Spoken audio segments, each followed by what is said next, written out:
Very good. All set? All set. Good evening, everybody. I'd like to call the meeting to order. Bill Perkins is joining us by phone, and I don't know if Tanner is on the phone as well, but Bill has called in. So could we stand for the Pledge of Allegiance? Pledge of allegiance to the flag of the United States and to the Republic for which it stands, republic, one nation, indivisible, with liberty and justice for all. I did it. We got it.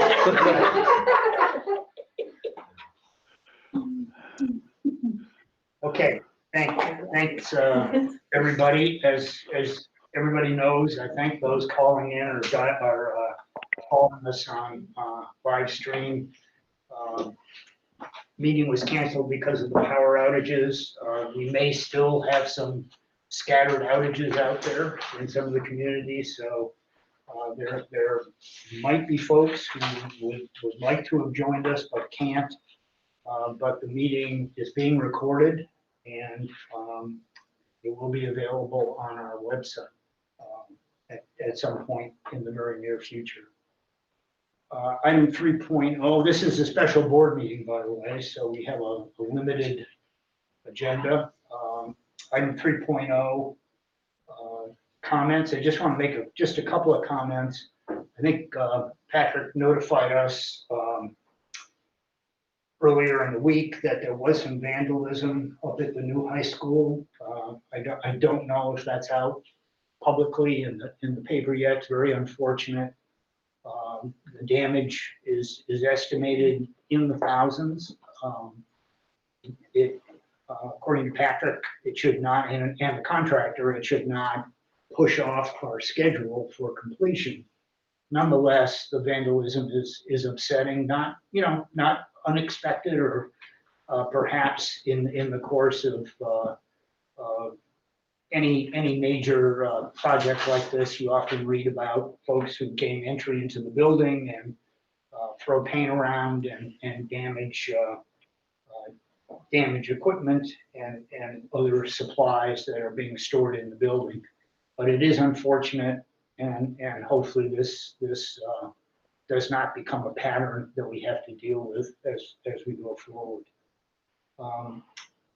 As everyone knows, the purpose of the meeting tonight is to continue and take public comment, continue the discussion and take public comment on the board's decision last week to pursue a hybrid schedule for the K through 5 kids. The motion that the board adopted was to pursue that hybrid schedule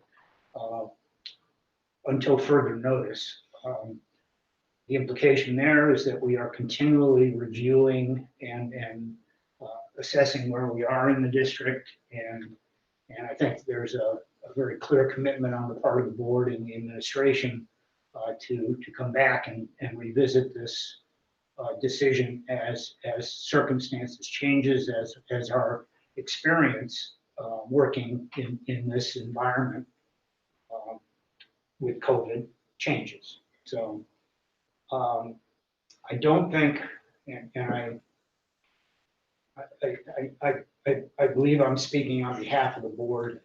I think we might have different views on how to get to our goal, but our goal is pretty clear. We want the schools open full time for all of our students.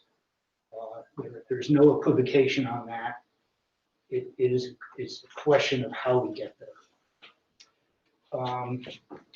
So tonight, I just want to go through the agenda clearly, just to make sure everyone understands what we're going to do here. Item 4.0 is public comment. We received about 36 public comments for tonight's meeting. We summarized those themes. I will read the names of folks who wrote in to us. to give that recognition, but I'm not going to try to read the 17 pages of comments.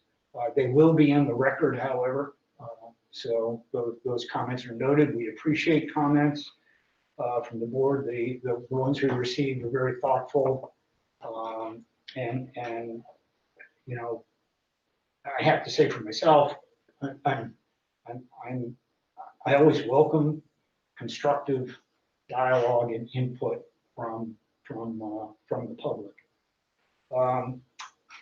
We're going to hear a presentation as agenda item 4. That's mostly, not mostly, it's going to be Patrick and Katie. We'll take that presentation. We'll get questions. We'll ask some questions, and then we're going to take a break and get some additional comment from folks who are out there listening into the meeting. I think there were directions or instructions on the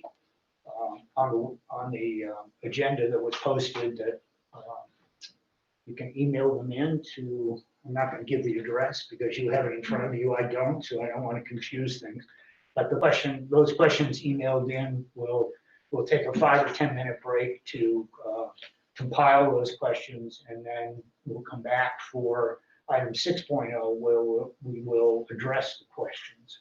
We might not answer all of them tonight, but we will answer them as we can as we go forward. And then item 7.0 will be the adjournment. So if there are no questions on the agenda, I'm going to go to item 4.0, which is public comment. Again, we received about 36 comments. I'm going to list the themes that we got. All the comments were distributed to board members, and I'm sure, knowing the board, you've all read them. I'm just going to summarize those comments. Many of them, or some of them, raise questions that we think will be answered during the presentation. To the extent that those questions aren't answered in the presentation, raise them again through a second email to us, or if you want to call, or not call in, but email in during this meeting, you can do that. So I'm going to first, and then I'm going to read a couple of the letters, which I think are more or less representative of some of the comments that we received. So first, themes from the public comments. There were many comments were directed at our distance learning proposal, asking for more detail on the plan, and raising some concerns about why it didn't start earlier for the pre-K through 5 population. There has been not a delay, but we'll talk about that schedule, or Katie and Patrick will talk about that schedule during the presentation. Another set of comments concerned the Phippsburg Elementary School, and those essentially raise the question of is Phippsburg, the Phippsburg Elementary School, prepared to start at 100% in person if they're ready to do that with a smaller student population. On the staff survey that was conducted, there were questions raised about the specific questions, areas of concern that the respondents raised in the context of that survey. And then kind of a second strain there was questions about, or inquiries about what metrics or criteria would be used in order to get us, the RSU, to 100% in class instruction. We did raise that question at the meeting last Monday. 100% in-person support. There were many comments directed at essentially the feeling that 100% in person is best for students socially, emotionally, and academically. There was also several comments with reflecting support for the hybrid model, and individuals writing in understanding why the district remained hybrid for health and safety reasons. There were many concerns about the timing of our decision, reflecting on the fact that that there was no notice given of the vote that was taken, and hence people who felt that they had comments to make, were denied that opportunity to make those comments. Another set of concerns raised were regarding daycare. Parents who felt that who had an expectation that their kids would be returning to school full time, were now at the last minute faced with a need to accommodate a different arrangement for those kids, essentially arrange for daycare, and concerns about how that would affect their personal budgets, and also the opportunity, or looking for opportunity to identify options. And then another set of concerns related to special education. Essentially, are we meeting student needs, and are we having, how are we delivering special ed services, or intending to deliver special ed services in a hybrid model where some of these kids are identifying needs that require more time in school. So that kind of summarizes the themes. I just want to, again, I'm going to list the 36 individuals who sent comments in for tonight's meeting. Marcy Richardson, Rachel Rowan, Michelle Caldwell, Melissa Kindleman, Lisa Gastinet, Leslie Gallant, Courtney Velikonski, Eric Pearson, Christine Wyman, Jason and Sheila LaMontagne, Liza Collins, Ash Carl, someone identified themselves as a concerned parent, Patricia McLaughlin and Justin Valentine, Gillian von Lonkelhausen, I apologize for that, Jillian Sawyer, Scott McNish, Tanya Pratt, Jeffrey Marston, Deb Keller, Matt Bachman, Joseph Childress, Krista Walker, Crystal Moore, Christine Barr, Melissa Wallace, Peter Smith, Sherry Gregory, Vanessa Hiscock, Peter Kent, Shannon Giggy, Molly Tinker, Abby Estes, and Cheryl Steenstra. If I missed a name in there, I apologize. And if I messed your name up, I apologize as well. I just want to read a couple of the letters, which again, I think give you a flavor of what was submitted. This first letter is from Allison Cosgrove. Dear Katie Joseph and Patrick Manuel, first, thank you for all that you do to support our children and your efforts to create a reopening plan.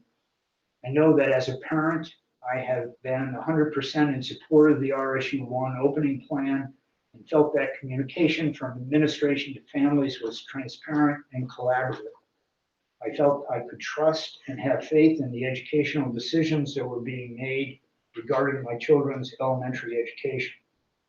However, at the RSU1 board meeting on September 21st, 2020, it deeply saddened many families and students that the board and leadership for the district made a decision that will have a negative impact not only on children's academic progress, but their social and emotional well-being as well.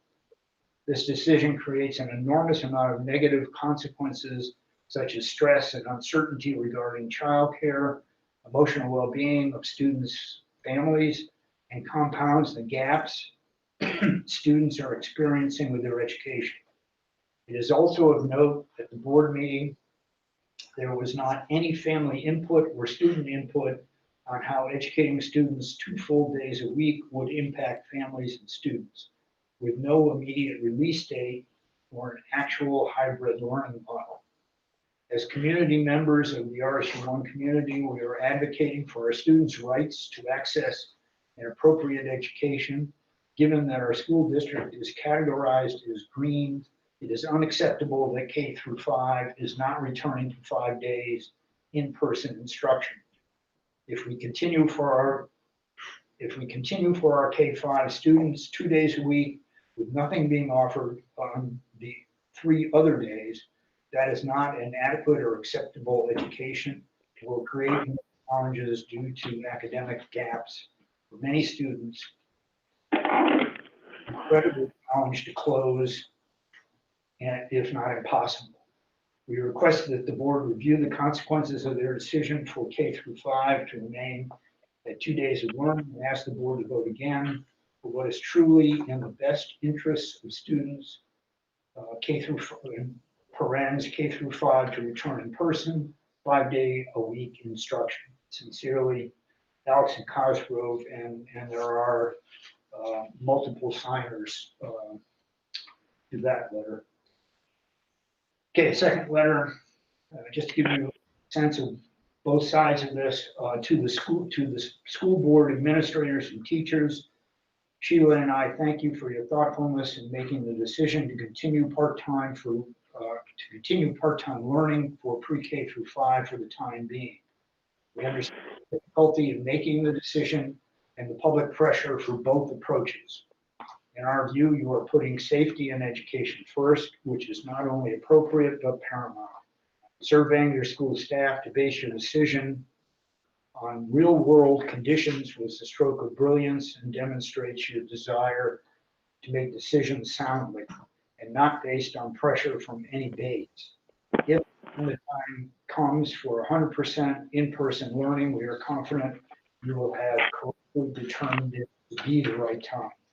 Sincerely, thank you, Jason and Sheila Lamontagne. So again, I just offer those as representative of the 36 other emails I've received, broadly representative, because obviously what detail was provided in those 36 is not always fully covered by those 2 letters, but it is summarized in the themes that I offered. So with that public comment offered, I'd like to, I'm going to turn it over 5.0 to Patrick and take it from there, Patrick. Mm-hmm. There will be opportunity for questions. I don't know if you want questions while you go along or. Yeah, it's fine. You can stop after each one. Okay. Okay. Okay. So just the first thing we wanted to just provide the board an update with is just meal service. And Tim couldn't be here tonight because he had something going on tonight once we moved the meeting. So just to give you and the public an update, from meal service to students in schools, the one thing we are doing differently this year is we're requesting that all schools have students pre-order their meals, so we have a better idea, how much food to prepare. So that's one big change, and we continue to offer hot and cold options, and doing our best to provide a variety of choices, especially grades 6 through 12 that are used to that. But obviously the a la carte program and self-service programs have been halted to reduce the amount of contact, in multiple hands and having with product. Students in the hybrid model at all schools were providing the opportunity for families to pre-order to go home on the days that students are in school. They can pick up their meals at the end of the day to consume on the days they're at home. And we're serving about 8 to 15 students at each school this way. And again, we're serving both cold and reheatable options for these meals. Meal service to students and families that are choosing 100% remote learning. We're Right now, we're using BMS and Morse as the pickup spots to help with accommodation. And at the present time, we're offering this option Tuesdays and Thursdays during the day. Families can receive up to 3 breakfasts and 3 lunches per student each time they pick up. We've also offered to make special accommodations, different times and locations if necessary to meet the needs if they're requested. And at this time, we're serving about 12 to 15 students through that program. And then just on the back is just Tim provided you with another handout, but just the number of meals that we're serving at school, which obviously is down this year. We have less students in the school and less students participating in lunch and breakfast right now. But just to give you a perspective, he provided you with 2020 September numbers and also 2019 September numbers, so you could compare. So I know Tim's not here tonight, but questions that you have that we can try to answer about food service, and if we can't, we can take it back to Tim and then get back to you. We did this last time too. If you could raise your hand and just so we can, it will help folks watching in to identify who's speaking. So, I think this will be covered later when we go over the presentation, but we will get to breakfast because I know breakfast is part of the whole logistical part. So we just wanted to put that on. Yeah, if we don't, won't stop us in the presentation, but that will, eating itself will come up. Okay. Yeah.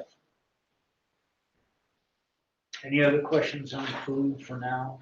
It's not that you can't go back to it, but anything for now? No. Thanks. The next thing was just childcare, daycare. We submitted an application through the DOE and we modified it yesterday. And, we're hoping by the end of this week to get final approval before, we can spend certain money. But we have applied to use some of our CARES money to help with childcare. And we're working closely right now with the YMCA to develop a plan to help offer childcare in this area, and again, utilizing some of our CARES money. But we're in the process of figuring out numbers, what the current numbers they have right now, and costs and criteria. Again, we've been in close communication with the DOE, YMCA, and also a couple other area districts that are working with, YMCA in their area. So again, we have another meeting tomorrow, and we're kind of waiting on that final okay from the DOE before we can work out details and try to make this work. So I wanted to let people know that we're in the process and we're trying to provide some help. But again, so as an example, the criteria that some organizations are using is that if they're children of essential workers, they would be eligible for this program. If they are, residents of the district that, may qualify for a free and reduced lunch, they would be eligible for this program. And then possibly the third criteria would be any other resident, students that are in the district. But again, the capacity would come into play there. How much interest is there? And then we'd have to figure out the cost with the YMCA as well. And our CARES money is right now, until further notice, is good through December 31st. So, we have to be cognizant of that as well. Any questions, Jen? Would that cost include any transportation? I don't know, Jen, right now. The cost that we've been talking about is how much it costs for mostly the staffing per student. And that's what we've talked about so far. And again, this would be daycare, childcare that would be provided on the hybrid, the days that that they're not in school. So those, it could be an option of 2 days, but if parents want an option of 3, they could do that as well. And it's our understanding that it would be, the hours of the school day that they would be in school. That's the time that people could use that service. Thank you. Lorna? Did you say when DOE gave you a ballpark? You said the application is submitted, but. Yeah, we'll call tomorrow. I'm sure that they're, 9:30 yesterday was September 30th was the last day to submit your final one for CARES Act 1. And so, I'm sure they're bombarded with those last minute changes, but it was approved once before, but we made a couple adjustments to try to carve out a little bit more money for the childcare daycare. Any other questions at this time on that? No? Okay. Patrick? Yeah, Katie, I'll turn it over to you for Mhm. an update on distance learning. And Damien's just gonna pull up the packet that you all have in front of you, with the charts. I believe this is also shared with you over Google from Patrick.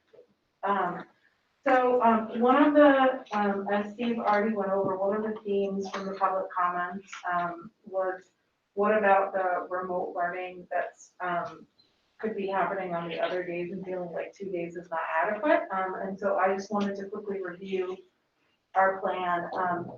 It originally, with the hope that we would be going 100%, we didn't want to have our pre-K to 5 students having to do the at-home piece and the bright space piece as they were learning all the systems and just getting back to regular school at the same time as they were learning all of those things.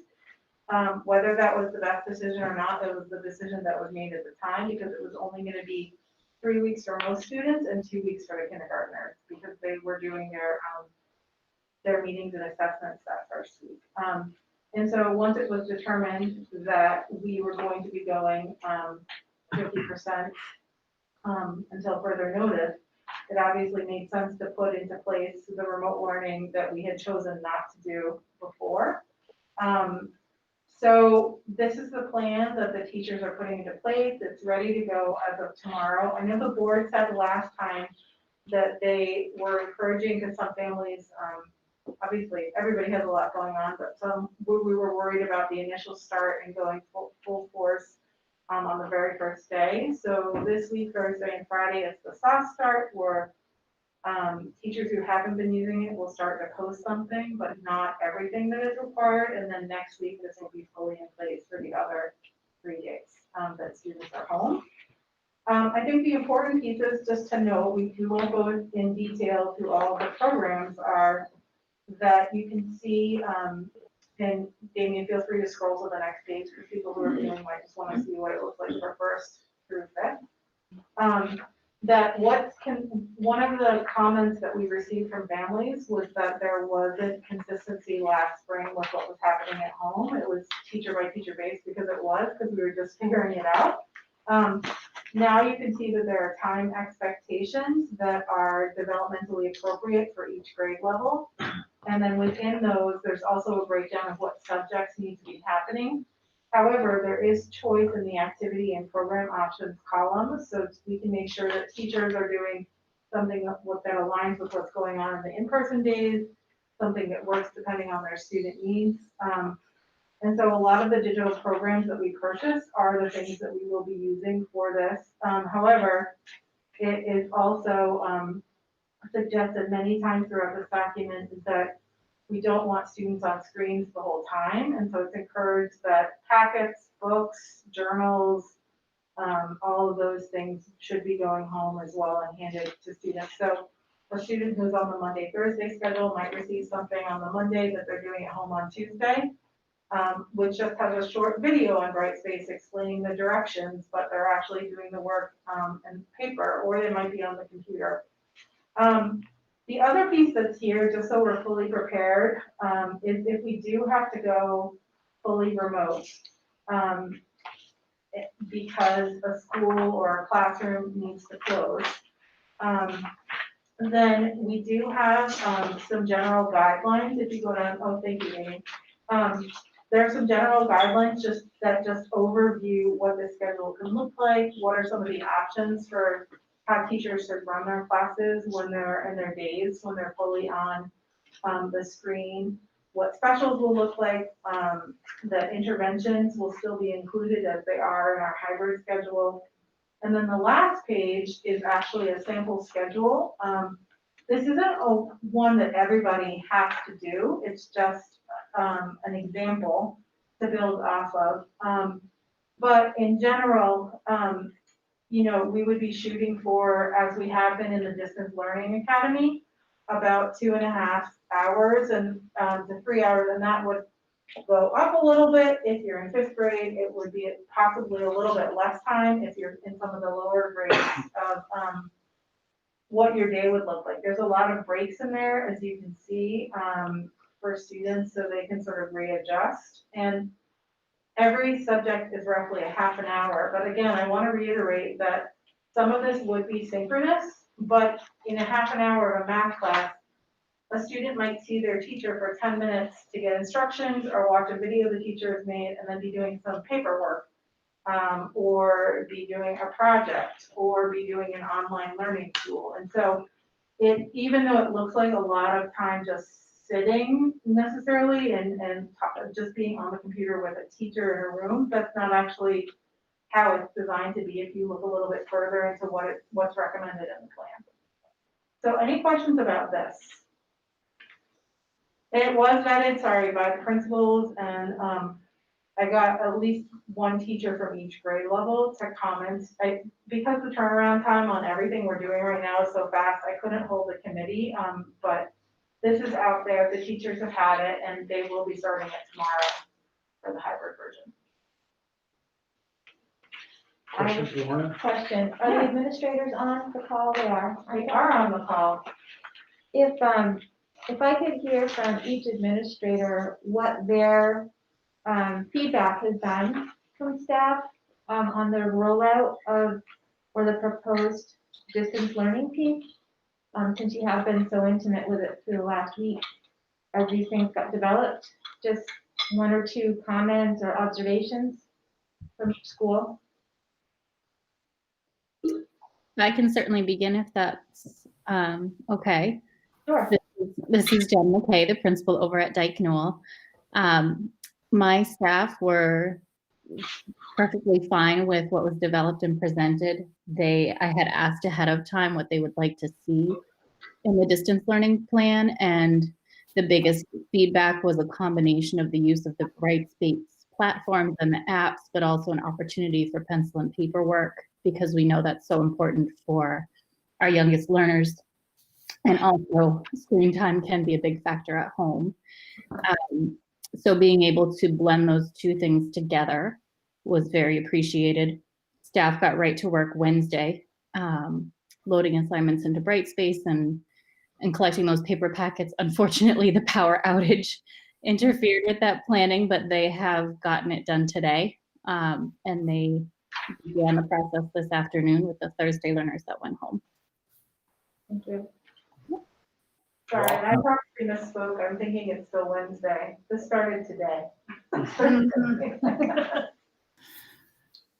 Jason, is that you? It is. Thank you, Steve. Yes, it's Jason at Woolwich. I would just echo a lot of what Jen said. I think, even though it wasn't like written and documented as Katie has done, teachers were already beginning to think about and plan for, remote possibilities if we had to go fully remote. So I think the guidance that's provided within this document in terms of especially the time, so that provides consistency of what will be expected across the content areas, but then the flexibility within how teachers are going to be able to provide that to students allows us to, know our students the best based on this in-person learning and figure out which method will be the best to connect with them. Just echoing what Jen said yesterday, having this document in hand Monday and Tuesday, we could really fine tune a lot of that, work together as their grade level teams, making sure that within, across grade levels, we have some consistency. So, I think we're in a good place to start that process today slowly, and then, evolve that into what it can become moving forward. So you there? This is Sandra Gorsuch Plummer. Okay. Jason and Jen have pretty much said it all. The teachers were very appreciative to have the guidance and the outline of the time expectations and to see that they were differentiated among grade levels. But also they were very grateful to have the time yesterday. They worked together, the grade level teams K2 and 3-5, so that they could send a consistent message to families so that it wouldn't be confusing to parents what the expectations were and how to go about getting into the different platforms. Thanks, Andy. Well, this is Ross Berkowitz. The nice thing about going last is I can just say what everybody said. I would agree that what I would add is, in addition to the grade level teams, I'm sure this was the same at their schools, is our regular ed teachers were also able to collaborate and speak with our special ed teachers to see how to, make sure everybody's comfortable and there isn't miscommunication and kids aren't feeling overstressed and families. The other thing I would add is, I think allowing the Bright Space trainings the past couple Late Start Wednesdays was reassuring for the teachers, and they were feeling really comfortable to jump in and just start to make their lessons and load stuff up and not have to think about how to use the program and then also how to deliver it. So I'd echo everything they all said and add those two pieces about Bright Space and special ed. Thank you. Thanks, Rob. Any questions? I mean, I just have a question. Can you just describe what the interface between the 3 days distance learning and the 2 days in class instruction? I mean, how, the teachers offering, I mean, this is the same teacher, obviously, dealing with the student, the same student, right? So, I mean, does the distance learning sort of keep pace with? It should be reinforcement of much of what, it is often going to be reinforcement of what was done in person and further practice. It's really hard to answer that question because sometimes a teacher might make their own video to introduce a concept that they're then going to do something with in person on the day that they're there. So they could flip-flop the learning, have them do a reading that they would normally do in person, but then that would let them do a hands-on activity when they're in the room. And so I guess my point is this is very different than the all remote experience that we might have had last spring, where we didn't see the students at all. Correct. And here we have an opportunity, essentially to direct the distance learning plan, because we have a better It's much control. more coordinated and there's a much better sense of where your students are when you can actually see and look at their work as they're doing it and do redirections. Right. So. Because one of the criticisms we heard from the experience that we had with the all remote was that some kids were putting in a little time, some kids were putting in more time.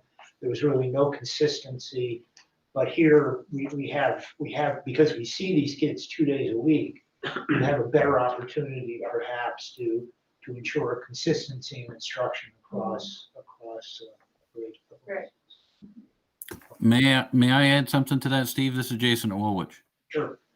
I would just also reiterate that, we've talked a lot about IXL and Dreambox and some digital programming that we've purchased.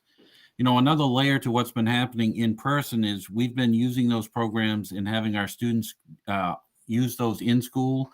And it also creates individualized plans and programming to differentiate for students. So I feel that's very critical to know that, like, even if a student is working on IXL at home on those off days, it's targeted to their individual levels. So I know we're very concerned about, I hate to use the phrase, but catching up or just closing gaps.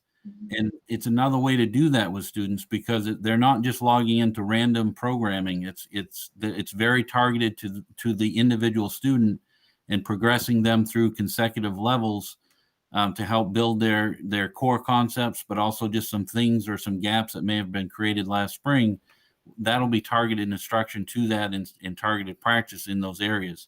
And teachers have worked, since the beginning of the year to coordinate that with students to understand what that data tells them, and so that they can build planning in around that or see what a student's doing on that off day. So when they come back to them in person, they can touch base with that student and really make sure they're making progress moving forward. So I just think that's an important part, that those aren't just randomly selected programs that we're offering our students. It's very targeted and very instructional based. There's actually, thank you for bringing that up, Jason. There's actually in blue at the top of the document, you guys can't click on it because this is paper, but that's a live link to some guidance for teachers for the daily use of, or it's really the weekly use of Lexia, IXL, and Greenbox. And the reason why we have guidance for how many minutes or skills each student should do in a week is so we can make sure they are getting differentiated work at their level, but we're also getting assessment data to know what we should be teaching in person when we're with them. So it kind of works both ways. So it's not to dictate a teacher's learning plan, it's actually to make sure we have ongoing progress monitoring, knowing that everybody missed a lot of instruction in the spring. Questions, Jen? So I guess it's to Katie, but we heard, what I understood, what we heard from principals and staff in the previous meeting was that there was their expectation, if they had all their students in the classroom, would be there would be much less instructional time because the keeping everybody safe and under the requirements would take, procedures and everything would take so much of the day up, that there would be actually very little time left for instruction. You know, but we're seeing here, if I understand this correctly, with K-5, we're seeing that there is a considerable amount of instruction time available to the students, both when they're in their classroom and when they're doing the distance learning part of their hybrid model. And I was wondering if there was any kind of feedback from the administrators that are on the line, or that you would say what that difference would be. Like, you know, if we had all the kids in the classroom, would we be getting half an hour of instruction in every place, or half an hour of instruction in every place? Or was the estimate that they would probably be getting more like 10 and 15 minutes of instruction because they would have to be doing all those other things would take up Yeah, time? I think it's less about time. And for me, I see it more as instruction would just have to look different.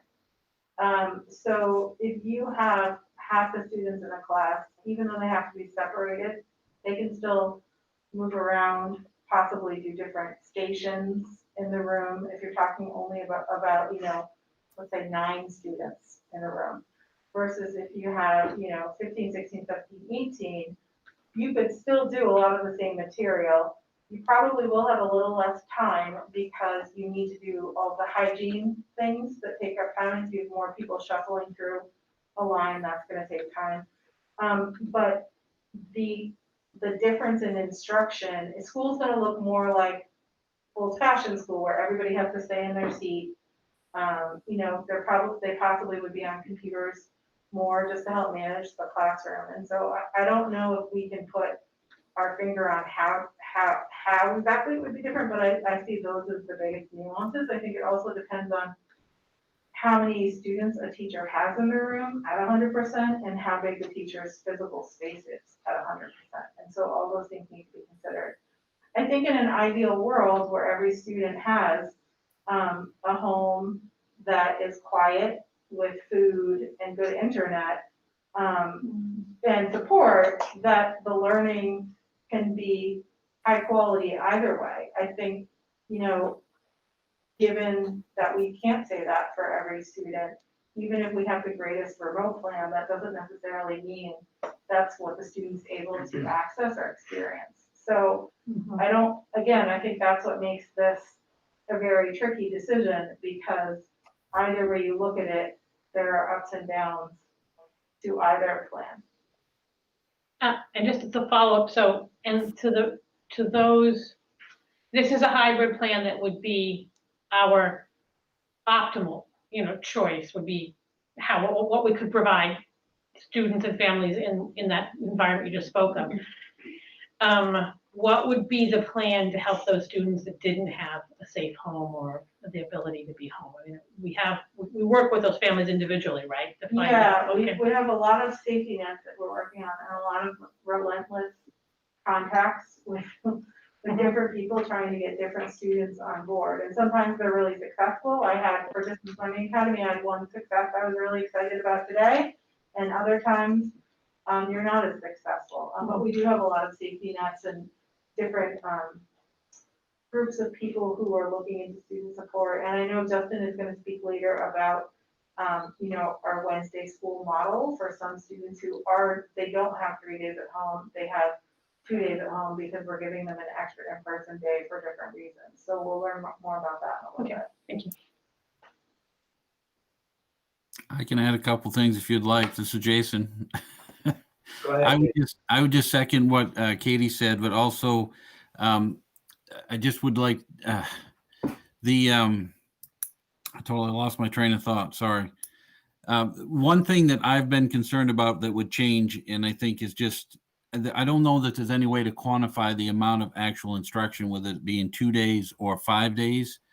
But I would say that I do feel strongly with the safety procedures and the distancing that the amount of kind of more individualized or one-to-one instruction that a teacher can provide when they only have 7 or 8 kids in the room compared to when they would have 17 or 18 kids in the room would be very different. As I right now, just by simple math, I mean, they're dealing with half, so they can get to them twice as many times in the course of a day than if they were in a whole classroom. I could picture a lot of situations where in the whole classroom having 17 or 16 kids, the teacher's going to maintain that 6-foot bubble at the front of the room and do a lot of presenting and teaching, but won't necessarily have the space or the opportunity to get more individualized instruction throughout the course of the day with their students.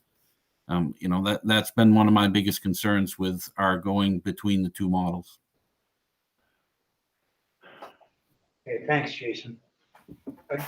Kind of to Jen's point, I mean, I had an opportunity, I think I mentioned this before, to visit a couple of schools a week or so ago. And it was a limited exposure. I'll admit to that for sure. But, and I did comment at the time, I mean, I thought, the classrooms looked great. Even with more kids, because the desks were spaced. And the district did do a comprehensive survey of space and when we made our, initial decision to go, full-time, it was predicated on the fact that we did have space in the classroom. But the concern I heard and observed was the movement of kids in the school, even outside of the classroom. And that became problematic. I mean, no one commented to me on it. You could observe it. Kids move around and they don't necessarily maintain the distancing that they should. There is a management issue there that is going to take. I know, you said, Katie, that, it was hard to say that going full time would detract from the amount of time for instruction. But it was pretty clear to me that and from comments from the administrators and the teachers that managing the kids would take extra time. You can't quantify it necessarily. Yeah, it definitely would. I don't know what the amount of time would be. Yeah, you can't quantify it, but it's observable, sure. So I mean that is a factor. Absolutely. I mean, every district in the state is different. Has a different physical plant, different ability to manage it. We have here in the district. Some buildings are better. The architectural layout of the building is more supportive of moving kids through the halls and keeping them safe. Other buildings, older schools are not quite so accommodating to that need. So it's not quantifiable. I'm not suggesting it is, but There's an impact. it is a factor. So, Yep. Lou. so I guess I'm a little confused. If I didn't go over some other, I guess that explains the thinking, because I know a lot of what the common parents are looking for. Is there then a model where we're showing, yes, we can go 5 days and that's what we're looking for? Or are we now saying through our experience that doesn't make sense at this point in time, and until certain guidelines change, that's just not gonna happen. I'm just trying to, I don't know how much we can clarify tonight. We're I'm gonna not sure address what, that. We're gonna- that would be over there, okay. Yeah. But All right. the question, not put the whole question. Okay, that's what Anything else on the distance learning for the hybrid model or the fully remote model? Is there any, so if it's fully remote, there will be actual classes of some kind on some level. Right now, though, those days they're not there, and I know later we'll be talking about it, kids go an extra day or something. Is there any opportunity for the younger kids to meet with the teacher on any of those days, or is there, maybe I've just not seen it here, are there office hours of any kind if parents need it? The hybrid plan or the fully remote? The hybrid. The hybrid plan, they're teaching while the kids are at home. So, like on a Monday, some of the students are in the school and your other students that are in front of you and the others are doing work at home. So not on those days, but Wednesdays. But Wednesdays are a day where a teacher could set up a plan with a student who's struggling. Essentially, and it's kind of laid out here on the remote plan, but they're essentially using their time to do PD, do their regular teacher meetings, but then set up office hours, time to meet with students, check in with families. And so there is a portion of that day that would go to, being synchronous. That would be in the Wednesday, okay. Yeah. All right, thanks. It wouldn't be as scheduled. It might be with one student one week Right. and 3 families the next week and that sort of thing. I just know that Wednesdays are kind of office hours for Yeah. the upper grades, and I just wasn't Exactly. sure if it would be Yep. similar. I have a last question. Sure, remote. Lorna? Is Dean on? Dean? That's okay, Katie, I can direct it to you. On the remote, do you know of any ongoing problems with families connecting? And at one point, we were talking about hotspots being loaned out. So, do you know, or have you heard of problems? We're dealing with them as they come up, and Damien, correct me if I'm wrong, we're at least halfway through the hotspots that we have to give out, right? Yeah, I would have to say we're about halfway. I think at this point, I've worked my way through a little bit more than half of them at this point. I've got 2 additional that are ready to go, 3 on the way that I need to prepare, but yeah, I'd say half or a little more are already sent out. And I think, where it is tricky, and you probably know more than me, is there are some situations in which a hotspot won't even work because Cell data. Right, because it's cell data, and so, it's not correct, but we are, as they come up, we do have a system for ensuring it goes through the principal and then, tech and then the. Thank you. Any other questions, John? If there are no other questions, I'm just gonna ask Katie to repeat the schedule that you gave earlier on the rollout. This is Thursday. It is Thursday, So not things Wednesday. things started So what I today. said was wrong. Yeah. And today was the soft start for kids who are home on Thursdays. Tomorrow is the soft start for Friday students. And then next, we're fully rolling with the plan of doing the amount of hours and subjects through Brightspace. Yep. And again, through Brightspace could be very little because you could be doing a project or, some letter cards that their teacher has given them or whatever it may be. Okay. Thanks. Final number is measures, basically back to Lou's question, measures to assess the instruction. And this is the question of when are we gonna know we are, how do we progress here toward our agreed goal, which is to get our kids back. You, Patrick, or Katie? Yeah. Damien, you want to bring that one up? Bill, are you hearing this okay? I am here. Okay, great, thank you.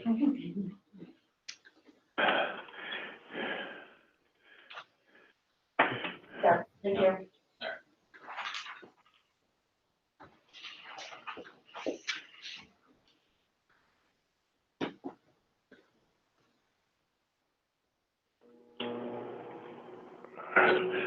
Next one. Yeah. So Keith and I are going to share this presentation, and we can stop at any time and answer questions. But just wanted to revisit the 3 goals that we started with that surrounded all of the work that we did starting last spring through the summertime into the fall. Ensuring the health of students and staff, providing the best possible education to every student, and also recognizing the importance of family and work schedules. And obviously, these are the priorities. Obviously, you can see those, and sometimes one is in competition with the other, and so. But these have been the goals, overarching goals throughout the whole process. Tonight, the purpose of this presentation is to give some more information and things that we're looking at. Why the decision was made 50-50, but also what concerns could we look to address to try to get to that 100% model. Damon? So just some background, and the 50-50 model with no remote learning. Katie had touched on that. We just felt like kids were coming back, families were coming back, trying to acclimate to school again, and having the goal of going 100% by the end of September felt like it was too much. And again, we've talked about that. Setting the date of 9/28, I think in retrospect, maybe we shouldn't have set that date, and that put us up against a very tight time frame, which we talked about last week. And I apologize for the quick decision that we felt we needed to make, as well as the opportunity for not having public comment. But again, the timing, just didn't work out for us well on this one. And the September board meeting, we talked about the survey, but we also talked about the that we received from visiting classrooms and conversations with staff as well. So just to go a little bit deeper into the timeline, we at the August board meeting did say that, as Patrick just referenced, we were going to set this timeline, but we make sure to survey staff, to check in with administrators, to make sure it still felt safe. And that school started on September 8th. Just 2 weeks later, the survey went out, which really means for those who looked at the survey on Tuesday and were a kindergarten teacher, they'd actually only seen students for 2 days in person because they had only had 1 week of school. And so, again, we tried to send it out as late as possible, but still before the board meeting, so we have enough time for teachers to fill it out, but also for the data to be accurate enough that most students had had at least 4 days of school and teachers have had at least 2 weeks. That Monday was when the school board meeting was going to be on the 21st. And again, from when the survey ended, which was Friday the 18th through the following Monday, it was that Thursday and Friday when we started to get a lot of the teacher responses where some of the concerns we had throughout, well, things were going very well as we were playing out in our minds. Okay, now it looks like the foot traffic in all of these rooms. We're starting to play out, and we had conversations with the teachers in addition to the survey. I know that teachers were reaching out to principals with some of their concerns around safety, and then the principals were speaking with us around those concerns. And so really that happened all in the week of the 15th. And again, the meeting was the following Monday. And I guess I just wanted to say, I realized again, like Patrick was saying, the turnaround time was quick. And it didn't allow for public comment, but we were literally working with the timeline we had and just wanting to move with a sense of urgency and abundance of caution, because it wasn't about, well, we'll just see how it goes. It was actually about the safety of our students and wanting to make sure we really could carry out all the procedures that we're bound to do by the CDC and the DOE. And so that's sort of how we got to the place we did on the 21st with very little notice to people. The next one about surveying all staff. Is one thing that we heard from a couple of folks who had feedback was, did this go to all staff? And I just wanted to reiterate, I'm the person who sent it out. It went to the listservs at Woolwich, Pittsburgh, Dyke Newell, and Fisher Mitchell.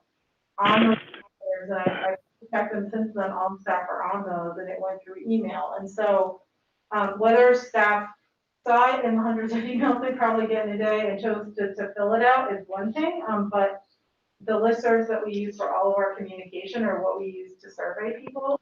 And so I just wanted to make sure that that was clear, that we didn't pick and choose who that was sent to. So in terms of who responded, as we talked about at our last meeting, the staff on those listservs are anyone from a teacher, an ed-tech, someone who might work with our nutrition department. So really a whole assortment of different roles that help serve our students. So it's about 175 people, even though the number of general classroom teachers is obviously smaller than that number. We did have about 95 people respond to that survey. And in terms of the 4 questions that were asked, the first 2 were just general: what grade do you teach or work with, and then what school are you at? And then the 2 we were really looking for during that week were, you know, do you feel prepared for the return of the 100%? And if you don't, tell us what you need for that transition, so we could start collecting information around what needs to be put in place, because our goal has always been, if we can safely bring back everyone, that's what we want to do. So in terms of, again, I think for the next slide, the steps from survey to decision, this just looks like what I've already said is, you know, we were in the buildings. Some of you went into the buildings. We spoke with administrators. We spoke with teachers. We read the survey comments, which I know you all received, and they were fairly lengthy, some of them, and very, very helpful because they provided so much detailed information. And so we just wanted to be very transparent about what our process was through these slides and why the timing was so quick and why there was a lack of sort of more of a public forum for it. It wasn't because we didn't want our community involved, it was because it literally happened over a matter of just a few days. So do you want to go over the results again, Patrick? Yeah. The next slide. So this is this one that shows 60% felt like there was more they needed to be prepared for the 100% students returning on the 28th. You know, that's one piece of data, but just as important is the themes and patterns around health and safety and other areas that caused us to, you know, need to step back and reevaluate the situation. So Jamie, if you go to the next one. So these were the common themes that we pulled from there. And again, some of it was general about social distancing, 3 feet between students, and then the 6 feet between teachers and students that's required of us. The ability to do mask breaks. You know, right now we have that ability in a classroom. They're 6 feet apart. If you have the windows open, students can take off their masks. When we bring students back, or if we bring students back at the point of 100%, then in some classrooms, in most classrooms, that ability to do a mask break as a class would not be possible because of the 6 feet. It would be more possibly a student going over towards the window one at a time and making sure they had that, you know, that distance to be able to do that. You know, we did measure our classrooms and do have the ability to have 3 feet in the majority of our classrooms. We did have students, you know, some students move in middle of August to, you know, middle of September. We always have a few kids that move in. And so, you know, the student movement though in the classrooms, the lining up to wash their hands, the lining up to use the hand sanitizer, they're bringing their belongings, and again, moving around, some of that dynamic movement in a classroom makes that 3 feet, you know, challenging to keep students apart from 3 feet. I mean, we realize people are going to pass each other, you know, every once in a while and things like that. Eating, snack, breakfast and lunch.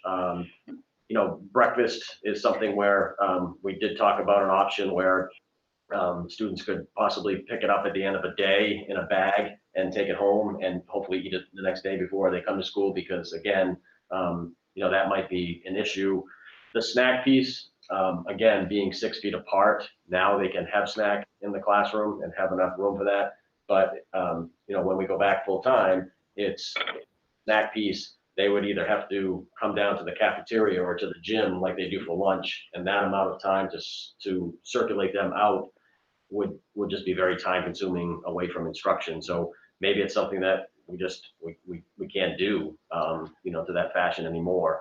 And then, lunch just with more numbers, that becomes more challenging as well. That's, the 6 feet apart, and also trying to have the table be 14 feet apart in our cafeterias.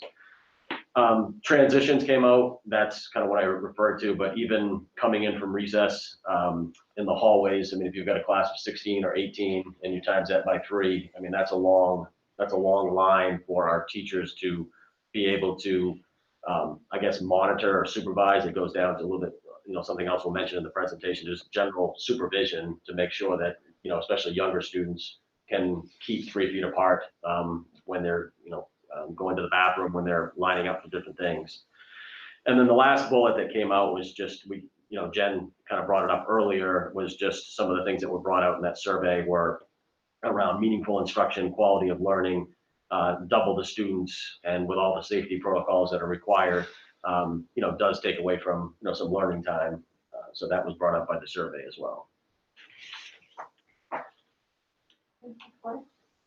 So, just so the board is aware, which I believe you are, and our community who's listening is aware, if the live link on this slideshow is something that Patrick has sent to all of you, which essentially has the environmental sort of things that we've been tracking the whole time to make sure that we're making informed decisions. Our attendance rates are on there of note, and I would also say the number of cases by town is something that he's also been tracking on a weekly basis to make sure that we're staying on top of that, in addition to getting our color code of the green, the yellow, or the red.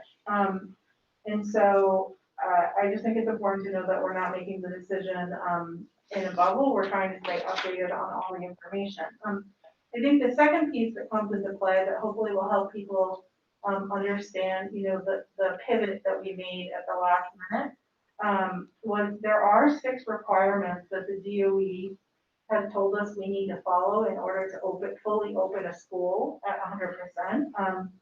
They're listed on this slide, and the 2 that are in blue were the 2 after doing our walkthroughs and our conversations and collecting the survey data, we really didn't feel at that moment in time we could meet.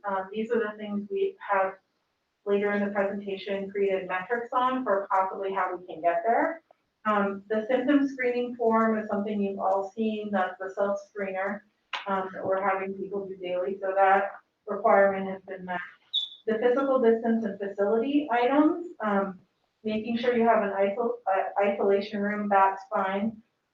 The 3 versus 6 foot distance, that was something that Patrick just went into detail about. That was a concern once there was the dynamic movement in the classrooms and throughout the school. And the ventilation is also one of the requirements. We know we have a contract with Siemens and that should be starting soon, but that's complete. Masks and face coverings, that's actually going quite well in the majority of with students and with faculty. The hand hygiene piece, this isn't that we're not doing it, that's not why it's in blue, it's just more work with the practices on getting down the movements of how it happens, when it happens, what's the most efficient way, so we're not losing pockets of instructional time. And also making sure that the spacing for that is correct, especially if we have even more students in the classroom. PPE, we feel confident that we're prepared with all of the supplies. And I'm sure you've all seen the return to school after an illness plan about what action steps people should take depending on symptoms that they have. And there's actually an update to that today as well. So really numbers 2 and 4 were 2 of the items that we wanted to make sure we really felt confident we could with a straight face say, yes, we are doing this as safely as we possibly can. And at that time, we didn't feel like we could say that. And we're still thinking of, how to make that work. The next slide is you know, again, I think it's important for everyone to understand that when we were making this decision, we did absolutely think about childcare for families, especially those of younger children. This was not something that we just forgot about. You know, I myself have a young child and I think about this often.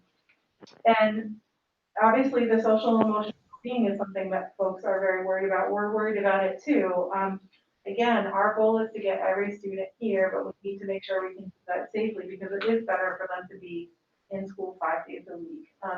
Making connections, making sure that they have the food that they need and the learning that they need.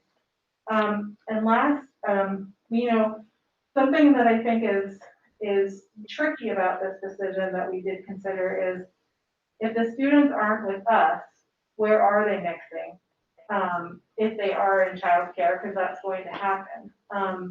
And I think in the end, you know, what I think about this is we did consider it, we still consider it, but we need to make sure that what we can control and what we have said to the state we will definitely do, that we are doing first.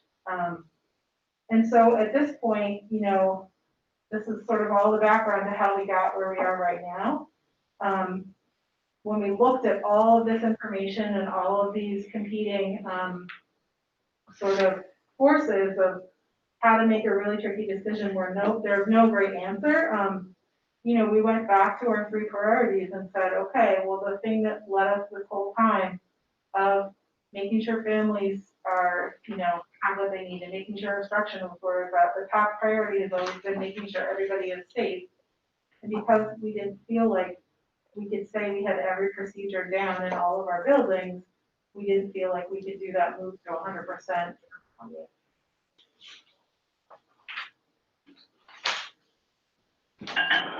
So the next slide. Yeah. So, you know, current concerns, you know, at our 3 bigger elementary schools, Woolwich, Fisher Mitchell, and Dyke Newell. Again, we talked about these, but the ability to social distance in certain classrooms, certain spaces that have high numbers, and ability to monitor safe movement, social distancing when transitioning, especially, and also during the you know, hand washing, the hygiene times. The mass break limitations that we talked about with a full class, eating space limitations, whether they're eating in the classroom or they're eating in the cafeterias. Just monitoring social distance, we said at recess there, but really, you know, and again, all those transitions and that general supervision concerns and that quality of learning piece that we talked about. At Pittsburgh, you know, their one, you know, concern area, I guess you would say, and Sandra could weigh in on this as well, you know, is that they do have one class down there that is, you know, larger than the other ones, which does require some modification, you know, to be able to meet some of these things up above. So, Damien, next slide. So, you know, the process that, you know, that the administrative team has talked about is obviously to continue to monitor the health of the community, looking at the number of cases we have, talking with our, with Dr. Hannah, talking about the stats that are out there. Conversations have been occurring and will continue to occur with principals regarding the health and safety concerns and improvements that need to be made in order for us to get to 100%. What resources do we need that we can put into place to help alleviate those concerns and assist with that instruction piece as well. You know, again, talking more about the metrics to consider 100%, kind of the things we've mentioned here tonight and maybe some more. And then we talked about an upcoming survey for staff again and administration for students 6 through 12, just to get a handle on, you know, how they're doing with the hybrid there, and also families at all levels. And then, you know, reporting back out, obviously. So a couple other things that I would mention is that, you know, we have formed, each school had a school reopening building-based committee last spring, and we also had a district-wide one. And the elementary schools are going to use a form of that to, you know, start those conversations back up ASAP, as well as, you know, we have I formed an advisory, I guess I call it an advisory kind of committee for pre-K to 5, as well as one for 6 through 12, again, to check in to see how things are going from a parent and a staff point of view. And we have some students on that as well. Again, it could be anything from concerns that they might have to things that are going well, to questions that they might have. When it comes to staffing and looking at, I know maybe some of you have read in the local, area about some districts, how much money they think it is going to take to get to closer to 100%. We don't have that number right now, but if we're looking at staffing, we certainly are looking at it to add. Our list is not what it used to be, and when we advertise for positions right now, the numbers are not, or the number of applicants we're not getting. Not saying that we can't find people, but it's more challenging. And also the money, just like the daycare, childcare money that we talked about early on, that the CARES Act money, let it be 1 or 2 that we're getting, again, both expire right now, December 31st. So any staff that we hire can certainly be with us until that time. And we're hopeful that we would get more money, obviously, in the spring to continue for the school year. And one thing, I'll open it up for questions that you have. I know one thing that we wanted to insert here was, there was a question that someone had about special education. And so Justin is on the line to, kind of talk to that. But before we get to Justin, are there other questions, or you just want to go to Justin? Great, Justin. Let's hear from Justin, and we can, I would think. And Katie, does Justin know exactly the question that we wanted to address? Justin, are you there? Yeah, I'm right here, yep. Okay, great. So if you could review the new plans that the state has required we do to ensure we're having students be able to access no matter how they're learning right now, and also the use of Wednesdays and having students in for more days than just the 2 when necessary. Yep, absolutely. Yeah, so one of the themes that came up was, how are we meeting the needs of students with disabilities? And are we having students with disabilities attend more frequently? So in order to address hybrid and remote learning for students with disabilities, our IEP teams have been developing individual plans for each student. An individual remote learning plan is basically a temporary plan that describes changes to a student's IEP that are necessary due to the pandemic to protect health and safety, and still make an effort to provide our students with a free and appropriate public education. Each student's plan is individualized, but some of the instruction that is outlined under this plan includes remote, individual, or small group academic or social skills instruction, academic instruction through the software programs that have been previously mentioned, such as Lexia, Dreambox, and IXL. We are providing related services such as speech, occupational therapy, physical therapy, and social work remotely through our remote learning plans. And also, particularly at the middle and high school level, check-ins with special education staff regarding work completion and assignment understanding. So our remote learning plans also include a plan for measuring student progress during remote or hybrid learning, and a plan on how to communicate with students and families. So the second piece, and Katie mentioned the Wednesday additional time for students, have students with IEPs been receiving additional in-person instruction? And they have. And we're also going to put this in place at the elementary level with the decision to stay in the hybrid model. This summer, we had a group of special education staff that got together and developed some guidance for us to consider when considering additional in-person instruction for students with disabilities. So there's 3 components that we came up with. The first component is the percentage of time a student receives special education services. The second component is how successful was the student during remote learning. And the third component was, can services be provided in a way that meets the health and safety criteria? With this guidance in mind, we have been providing services to students more than 2 days per week. Just to give you some numbers to consider, our Bath Middle School Student Support Program, we have 8 students attending more than 2 days per week. And this could be up to 4 days. Some students are 3 days, some students are 4 days. Our Morris High School Student Support Program has 9 students attending more time. The Morris High School Life Skills Program, 8 students attending more time. Woolwich, the Functional Life Skills Program for grades 3 through 8 has 10 students attending more time. And at Morse High School, They've been using Wednesdays for additional support for students with IEPs. And this past Wednesday, we had 19 students attend that. With the switch to the hybrid for the elementary schools, this past week, we identified 41 students in grades K through 5 from across the elementary schools, using the guidance that I mentioned for additional in-person instruction to work on their IEP-related needs. And our goal is to begin providing this additional Wednesday in-person support next week, starting next week. So that's what I have. Any questions? Okay. Yeah. Lou. Hi, Justin, it's Lou. So if I'm hearing from parents that maybe that hasn't happened for their child yet, is that something they need to contact you about? If they think they need more time than they're getting?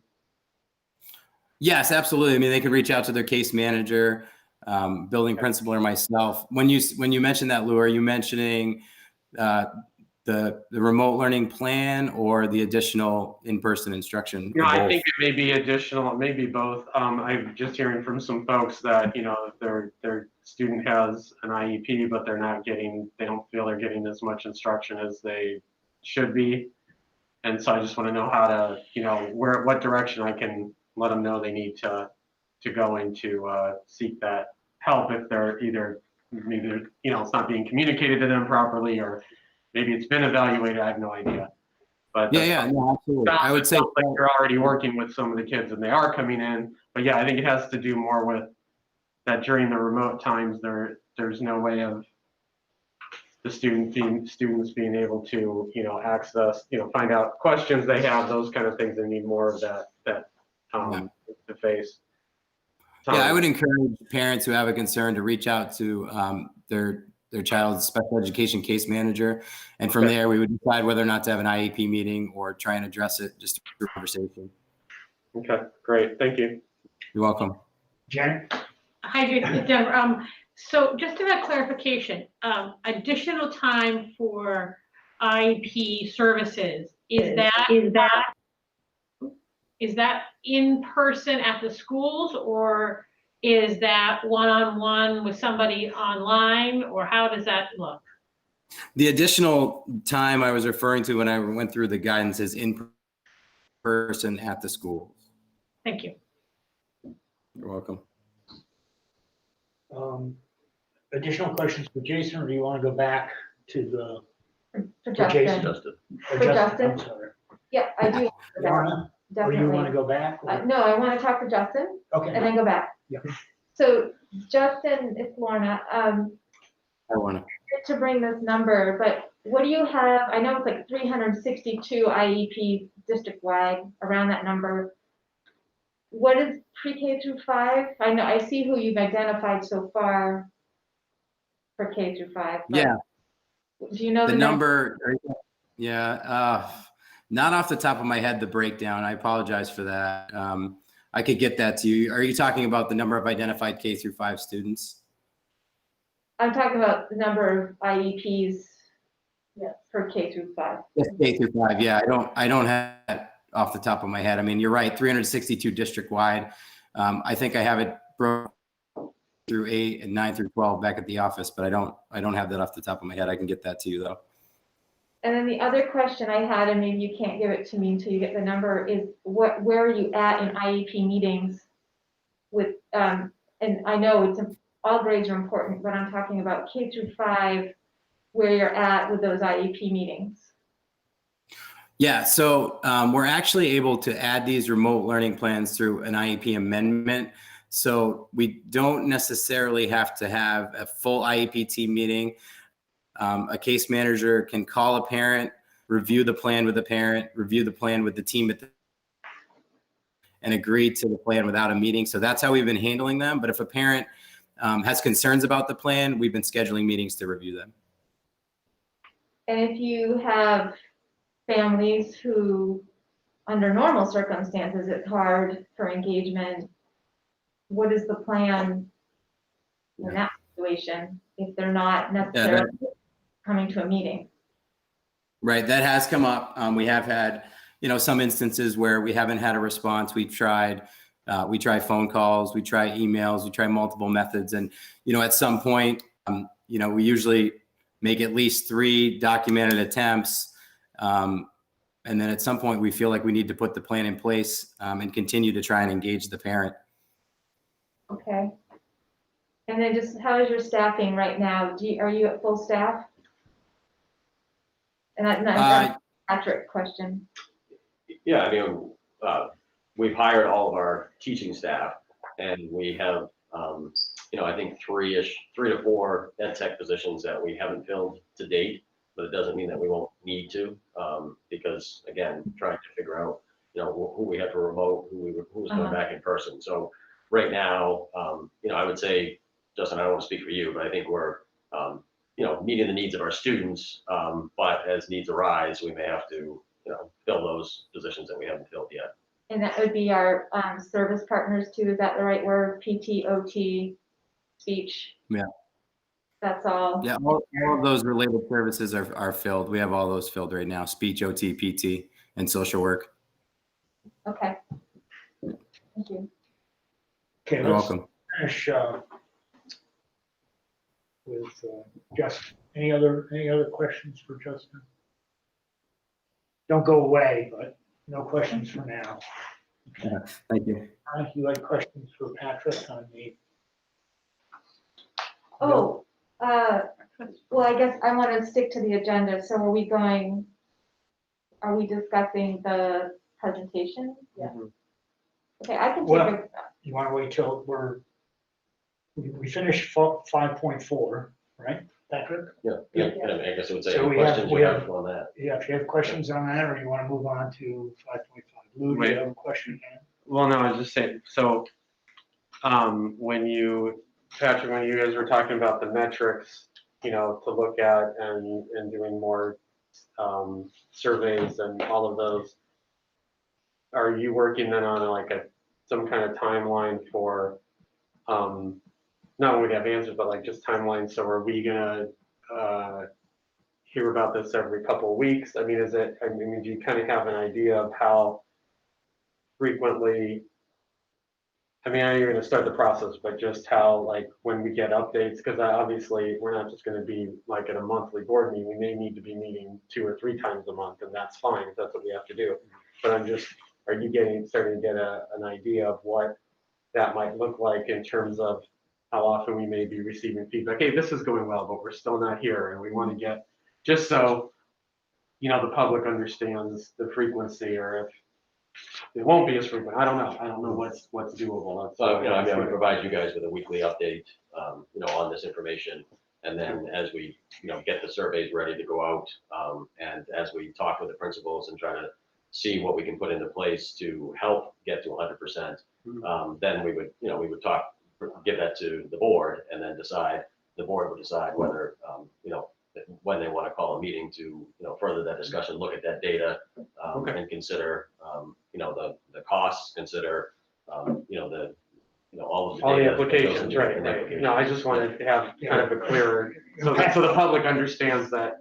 I know we talked about it at the last meeting some, but just the public is very clear that, we'll be receiving weekly updates. You guys are doing certain things daily, other things weekly, and then that will culminate in more discussion. Just want them to understand it's an ongoing. Patrick and I talked about that, whether to start setting date certain expectations and. No, I don't think it's actual dates that we want to set, but more. Even timeframes, putting parameters on this. I think we agreed, others might not agree, but we agreed that it raises expectations. It doesn't necessarily help us as a board, as a district, continue to move through these questions, to say, well, in 2 weeks, we're gonna be at. No, not where we're gonna be at. What No. I'm saying is timeframes, meaning we are addressing and asking questions. What the answers are, I have no idea. So the expectation isn't that this has been met or that has been met, but there should be an expectation that we've received more information. It might be, we're still at status quo because no matter what we do, these kids just can't wash their hands any faster, or we really can't figure out lunch. Or maybe we have some breakthrough in 2 weeks and we go, hey, you know what? This is working really well now, and we're one step closer.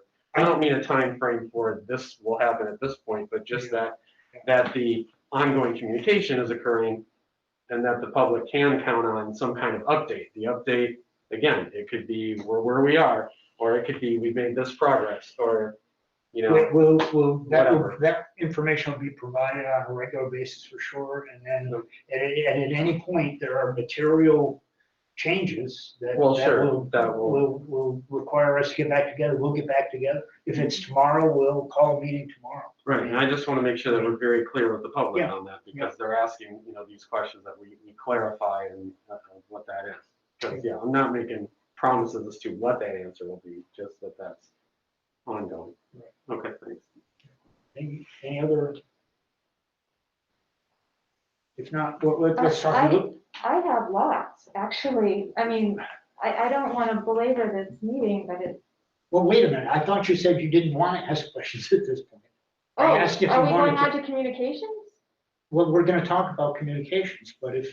No, I thought after Justin was done, we were going to go back to 5.4, because we did 5.4, we did the presentation. I'm sorry, Lauren. I thought I asked whether you wanted to ask those questions, and you said, no, let's stay with the agenda.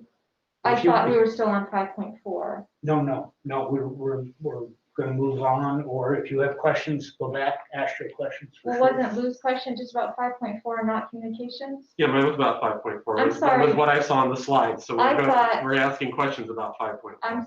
It was just purely my mistake. Justin kind of came in there because Justin wasn't on the agenda, so we kind of threw him on 5.4. And I just misunderstood. No, if you have questions, go ahead. Let's get The rest of the board has no other discussions about the presentation.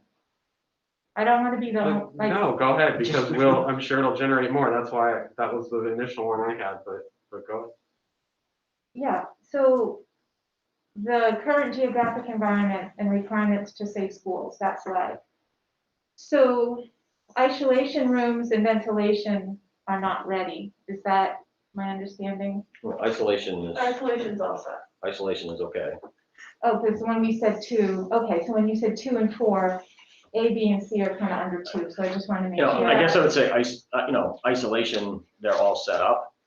You know, when we have more students back, it could be more challenging because of the, you know, the space that we have for the isolation room and having, you know, if we had, 2 students or more than that at one time that were in there, then it could pose, but again, that's a what if. So they are prepared and ready. The ventilation, Siemens, Dave, I don't know if Dave's on the phone or not, but we've put some pressure on them to begin the work, and some of that work at our newer schools will not impact instruction because it's mostly in the ductwork and it's in the, the maintenance rooms. Some of our older schools, they're gonna, be in the rooms doing that work. So that should be starting very soon. Okay. Can you? Oh, okay. I'm just going to put that slide back up, but if you're. No, I'm okay. Okay. The reason why isolation 6 to 3 feet and ventilation were listed is because within the DOE requirements, those are the 3 pieces of that topic that they require. Yeah. So ventilation, we have a plan for, but it's not done. The 3 to 6 feet is the one that's most concerning because we're not sure with 100%. That was one of the pauses in all the places and all the spaces in the schools for all the different moving routines. We can meet that. And then the isolation rooms, we do have at least one for every nurse in each building. But what Patrick was mentioning is it does get trickier because, for instance, I believe BMS's second isolation room, if there's more than one student with symptoms, is Mr. Ward's office. It's like Newell, I believe it's their conference room. So Yeah, so that's what he was referring to. so I guess I came into this meeting thinking that all of the identified areas, logistical areas identified by staff on actually 2 occasions. There was the August 3rd meeting where some staff submitted some public comment with some real concerns, which we decided to move forward and do the soft rollout in response to some of those concerns at that time. And subsequent staff concerns that really had some very metric-based, you can make a list, right? You can make a list, okay, so this particular thing, can we work around this or can we not? And I know you're going to do it, and I totally respect that. Everybody's just been going full on, but I guess I was kind of expecting, here's the list, here's what we can and can't do, this is impossible, this isn't. Breakfast was a huge concern of mine, so I'm not still feeling like that, the fact we can't give breakfast to kids at 100%. I mean, that's something that I'm not even sure the public knows. So that when we made that decision, I mean, these are some really concerning things that we talked about, that we heard. And it wasn't, you know, it wasn't just from staff. I feel like staff got a lot of blame, but we were hearing them, that these are the things. And so now I'm feeling like I'm going to leave this meeting and I'm still really not going to know what those things are. And I know I'm hearing we're going to get to it, but I think that the tricky part is that we do have a specific list. I know Patrick has a list of things that sort of need to happen in each of the schools, but we didn't go into that level of detail in the presentation because It's in development. Yeah, well, it's in development, but it's also, we did it more by topic rather than giving you our individual task list. so we had a meeting where we felt like I don't know about the rest of you, but before we even got public comment, a lot of feedback about not having information to support the decision. And I felt good about the decision because I felt like I had heard from teachers and seen the buildings and heard from administrators, but now I'm hearing, well, it's in development and we didn't really go into that detail on it. Please don't take it as me telling someone, I mean, I'm not in your shoes, but it feels like I don't have enough information. And I know we're not making a decision, but I feel like we don't have a list to look at to say, these are the concerns and that the people can see the list. That's how I feel. And then fire drills I was going to bring up. I mean, I had noticed in some of our paperwork, maybe school handbook, are we doing fire drills?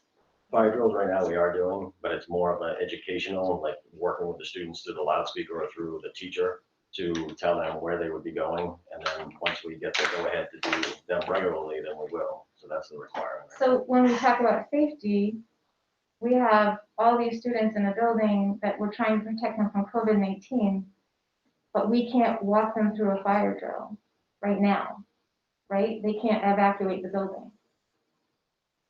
I mean, those are the safety things for me that I just, I want to know when we can do that. COVID is a risk, but I'm worried about the fact of fire drills too.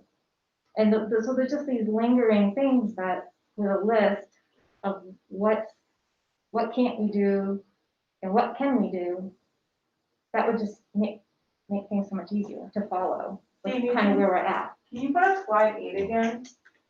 Yep. Thank you.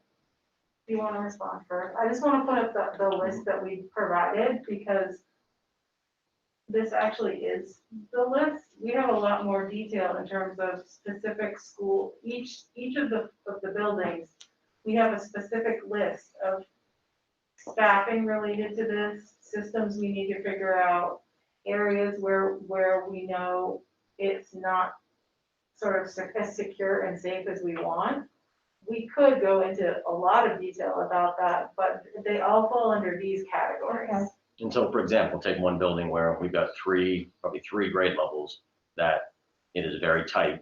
It's, there's 3 feet between the desks, but if we brought everybody back, it would be very, very tight. So what other spaces do we have in that school that we could potentially hire, a support staff person to be able to help alleviate and make those 2 classrooms a little smaller and have, have the students rotate out through for a certain period of time during the day so that the actual 2 classrooms would be more conducive, space-wise as well as educational-wise.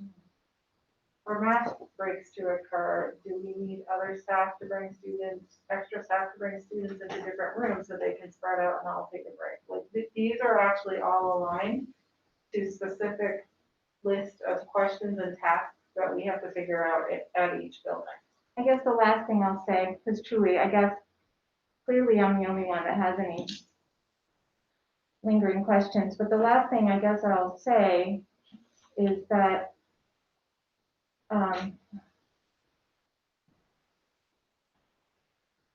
is when we're talking to administrators and they're talking to teachers, and some of these plans are things we found out in 2 weeks, and I get that, so the 4 days of school, and then some of the things I feel like are things that really didn't have anything to do with that. We just weren't ready.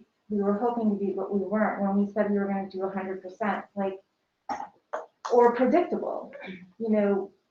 Kids stacking up in the isolation rooms, to me, would be something that we would predict. And again, I'm just, because of this last week and the amount of feedback, I just really want to have discussion about this. And if I'm way off base, then I am. But I'm still leaving this meeting feeling like it's in development. And parents are looking for not a decision tonight, but I think they're looking for more of a next step. Yes, sorry. Well, And I think that movement, we're, again, working with our groups at our school, working with our administrators at our school to troubleshoot these concerns to try to get to 100%, with specific detail to see if it's possible to do. That's what we're working on. We have been working on the last week. Again, I think there were a lot of things that we did figure out in August, but there were some things that were unexpected to us. Again, regarding some of the, the movement, having students actually in the building created some things that, that we didn't think of. Isolation rooms. I'm not saying that that's, it's not the end of the world. It's just, again, just a fact that if we have double the students come back, there's a possibility that there might be more use, just like our nurses are going to have more is going to be on them to do the contact tracing, for example. But that's just, that's just a fact of life. I don't, I think, and, Patrick and the administration are having, as Katie said, on these issues, they're having building specific conversations, and every building fits has a different pattern, has a different variation on these themes to address. And that's what that's what the effort is now, to find out what those solutions are, building by building. I'll take some of the responsibility for this, because when Patrick indicated, well, he's had some conversations in some buildings, not all. Have all the responses been vetted?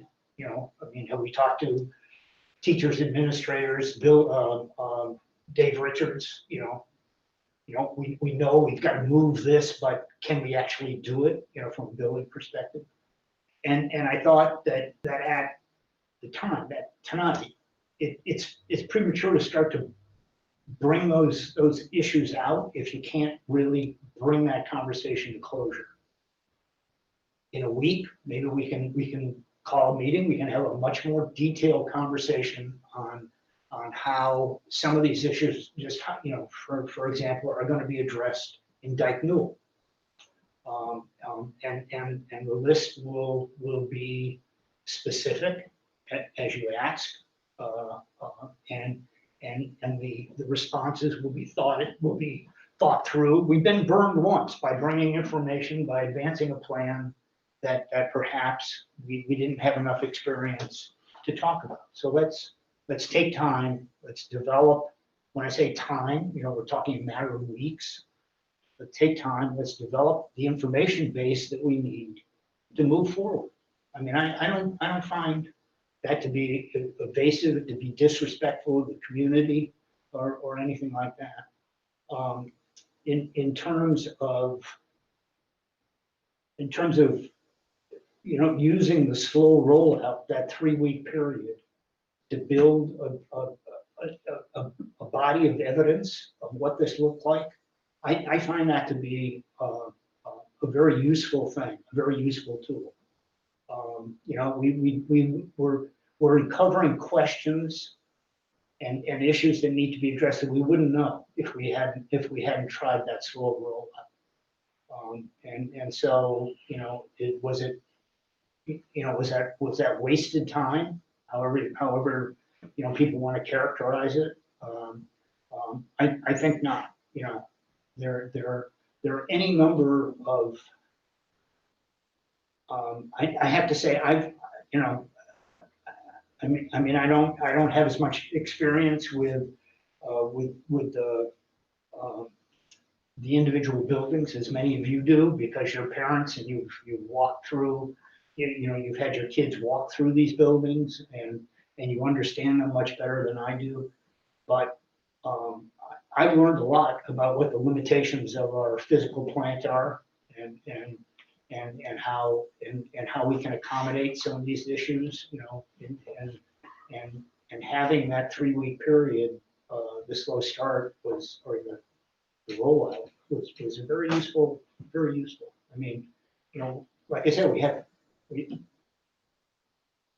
the change from let's go 100% to let's go hybrid is based on the experience of that period. Was it a substantive number of days put in? No, but a lot revealed itself in that period of time. And we have a set of questions. We've got a whole lot of observations to work on now in terms of what the behaviors of kids are in the hallway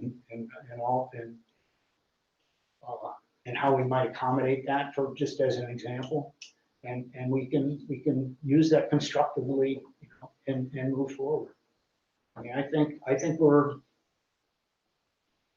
from when this question came up, when this issue arose, which was less than a week ago, we've made a lot of progress in trying to put together, trying to identify and hopefully start movement on identifying issues and factors that we need to address to reach, like I said, what is our goal? That what our goal is, which is to get kids back 100%.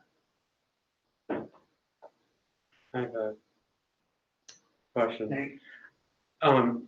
Yeah, and you're not the only one who's thinking about this. That's why I asked the question about how we were going to be updated. How are things going to happen? Because we need those specifics, because the public's been asking for them. So if it's, if we're being updated weekly, if all these things are being worked on, then we can continue to get more and more specific, and people will begin to see things are getting accomplished. They'll see what the challenges are, and that's why I asked those specific questions.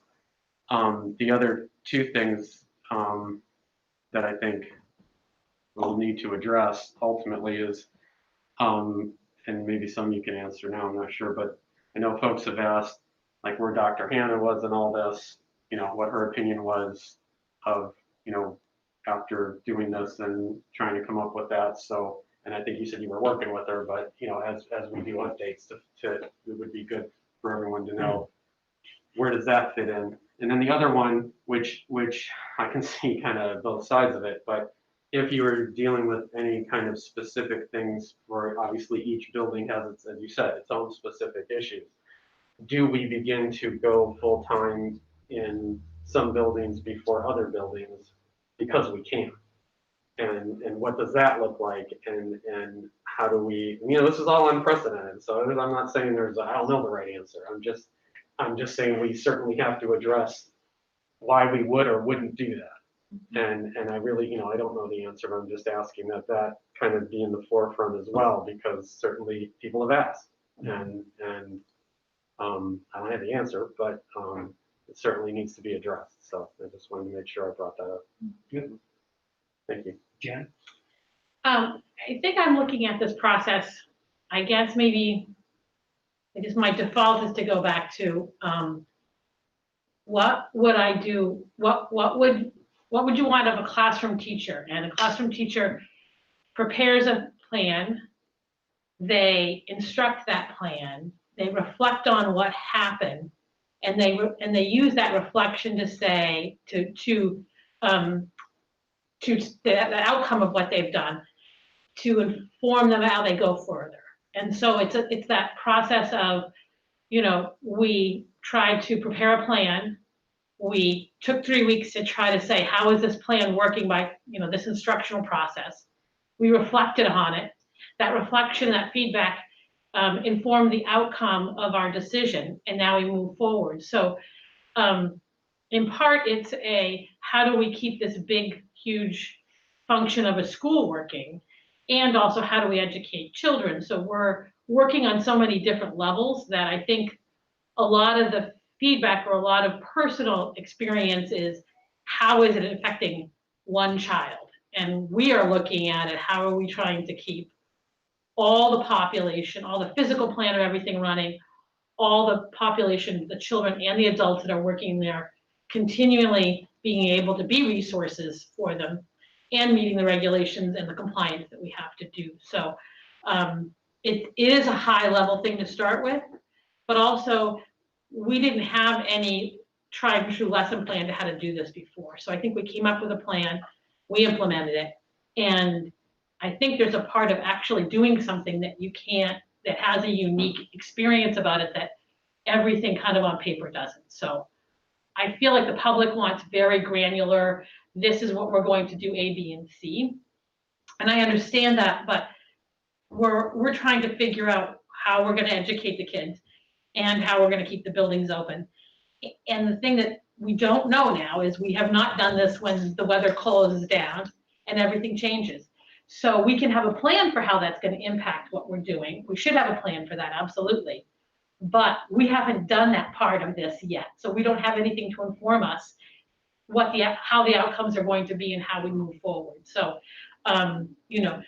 we try to, what we're doing now is the same thing that we do when we assess a child, and we get the assessment back and that informs our instruction, and we go on to differentiate for their needs. So we're differentiating our needs right now, and I think we're doing it at a speed that is the best that we can do, because it's a lot of different issues that we're dealing with, both physical plant and human beings, and things that are out of our control, like state and federal regulations. I think having lists are good because they do, like, you can check things off and cross things off, and I think that is comforting in a way. So I understand that thing of having a very visual, tangible, concrete, sequential process.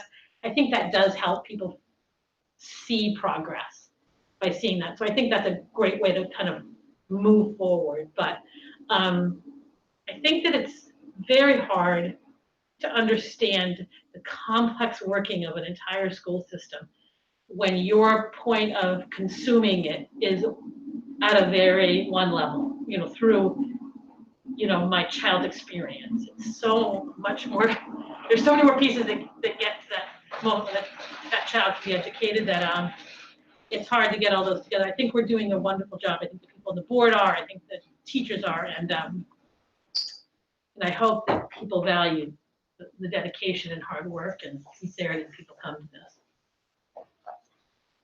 So, and I agree. And one thing I thought of though when I'm thinking of lists is things that were identified. Well, let's just say this, the feedback that we all got, and we all read all the comments and we talked to people all week. What I loved was a lot of people were saying, what can I do?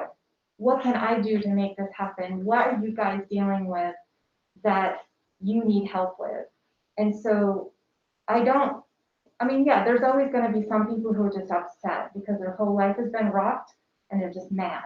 And we may never fix that. But there are a lot of people who do respect what we do, who heard that 100% wasn't just a trial period, or, the rollout wasn't just for trying it and see if it works. They heard it was a soft rollout from the original plan of 100%. So I was encouraged to hear so many people say, hey, tell me what it is, and we'll do it. And so if there's even things that pick up and drop off, and I know Mr. Libby, you're still here, but My husband drove by the other day and at drop off, and he said, you know, it's a really long line of cars. And, you know, what can we do to communicate, to say, this isn't working? Could you do this to help us at drop off? Or kids not being prepared, right? We all saw that in the comments. The Chromebooks are forgotten, the snacks forgotten. And I heard a lot of people say, well, just tell us what it is and we'll try to do better and make this work. So when I ask for lists, it isn't necessarily that I'm saying, we dropped the ball, we didn't make a list, we're gonna do it. It's bigger than that. And then I had another community member, I think she wrote to all of us that said, we're all in this together.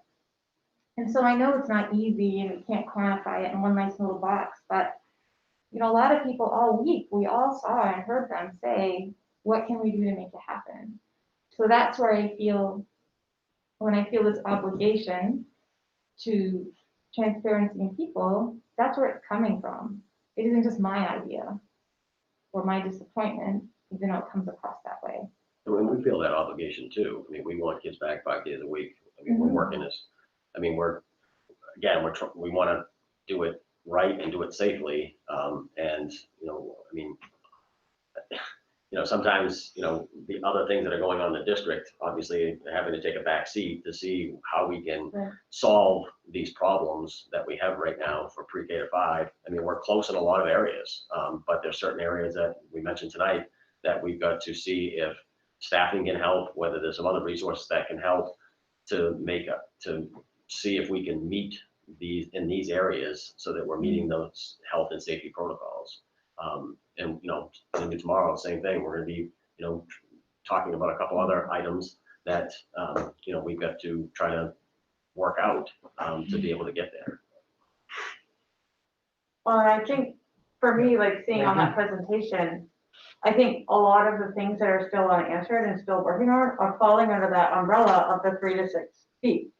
That is what is really stopping our plan from going forward, is the 3 to 6 feet. And all of it, in breakfast, in the classrooms, in the movements, in the math break, in lunch. So that's the guideline we have to follow. So I understand your reasoning for wanting more specific, but for me, it was like, I know that all of that stuff is all in that 3 to 6 feet. Well, and what's, you know, what's needed has another component, and you know, not to be too practical about it, but it's financial. You know, I mean, I know where you were tuned into the top, the 75. Yes, for their 900,000. And part of their discussion, you know, yeah, well, we can put a list together of what we need, but part of that discussion was how are we gonna pay for it? And so I mean, it is part of this process. We'll figure out what we need. We'll try to put, you know, a financial plan together. As Patrick has mentioned, as we all know, the CARES money only runs through the end of December. And you know, I'm not going to speak to what our list may or may not include, but there's going to be a financial element. Well, even more than that, it's personnel. All the money in the world can't staff it, and that's the other piece too, is to try to hire Well, people. and as Patrick and I have had, we've had that, actually Patrick mentioned it tonight, you know, we can come up with a list of who we need to fill those classrooms and to provide that extra coverage for kids, but in a very diminished pool out there, can we find those folks? I mean, DOE has, you know, has waived certification requirements to help. Patrick and I have talked about retirees coming back into the system. I mean, you know, there are many things out there that's another element. You're absolutely right. But that's the kind of step order that I've asked. That I've asked. If people disagree, that's great. But you know, let's figure out what let's figure out what that building by building dimension looks like. We have to figure out the financial aspect of it. We have to figure out what we can actually do, you know, in terms of finding staff, in terms of meeting that need. Like I said, we might be a week tonight. We might be a week ahead of it. we might be 2 weeks ahead of it. I'm hesitant to say, because it's not me, it's Patrick and Katie and the administration. You know, I'm hesitant to say, well, we'll know that building by building, prioritized list of what we need to do, you know, in a certain time frame. But we're building it. We're building it, and you know, have we lost time by doing the slow hybrid rollout? I don't think so. I think it revealed it showed us a great deal. And we probably actually saved time doing it because it is sort of cut the corner and brought these issues out in a much more clear and concise way. It's 8 o'clock, Oh, so we okay. have to do the, Yeah, well, we're in a special meeting, but. so it doesn't we can matter. do it Okay, anyways. all right, well, No, I don't know. no, we'll do it I thought Do you it have was a a thing you had to question? do. I don't. Yeah, no, thank you. It doesn't matter. to me. Just, and then you had a comment. No, let me Anita. go first. Steve. Oh, okay. Let's just take a vote to extend the meeting beyond 8 o'clock. So do I have a Sure, motion move to extend it beyond 8. A motion by Lou, second by Megan, all in favor? Bill? You're there still. That was your comment? That was your question? Nope, Anita, you had a, I just I want just to wanted to say, you know, when we met in August and we ended up deciding to do the 3-week soft rollout, there was a piece of that where the intent was to put legs to, put flesh to what we hope would be a plan. Because we knew that as much as we can predict some things, or think we might be able to predict some things, until we put real people in those classrooms and in those buildings, we wouldn't know really. And that's a piece of, that was done very intentionally, and I think we put a lot of thought, a lot of good thought and good energy into developing that piece. And that intentionality was there to have that be, it wasn't an experiment or just trying things out, but it was definitely to allow us to see what is really gonna happen. Are all the things we think are probably gonna happen, is it gonna turn out that way or not? And being respectful of the fact that they might not. And that we learned a lot in those 3 weeks. And I think while I appreciate so much the folks that have, you know, shared comments of what can I do, what can we reinforce with our kids for their behavior and things like that. I think the kids are doing great. The kids are doing fabulously. I really don't see anything that parents, you know, I mean, there was the occasional, oh, a kid isn't showing up with their Chromebook. Yeah, that's an individual thing to address. I don't think that's a systemic problem. We're here to focus more on the systemic, the bigger picture things, and try to support the administrative staff on getting to those more granular things. And I appreciate all those inputs, but then there's so much that, you know, I feel overwhelmed sometimes by all of that. And you know, something as simple as saying, well, why can't we just rent trailers and use a little library? And for each one of those suggestions, there are maybe great ideas. There's also lots of logistical reasons why we can't possibly do one or the other, or financial reasons, or personnel. Just trying to, you know, sure, we could double the physical space tomorrow. We could go out and just find it. Well, we'll just open up the, I don't know, the gymnasium and make a bunch of big classrooms in there. But then how do you staff that? And then the people that we staff it with, are they people who are going to be able to educate our children, or are they just going to be babysitters?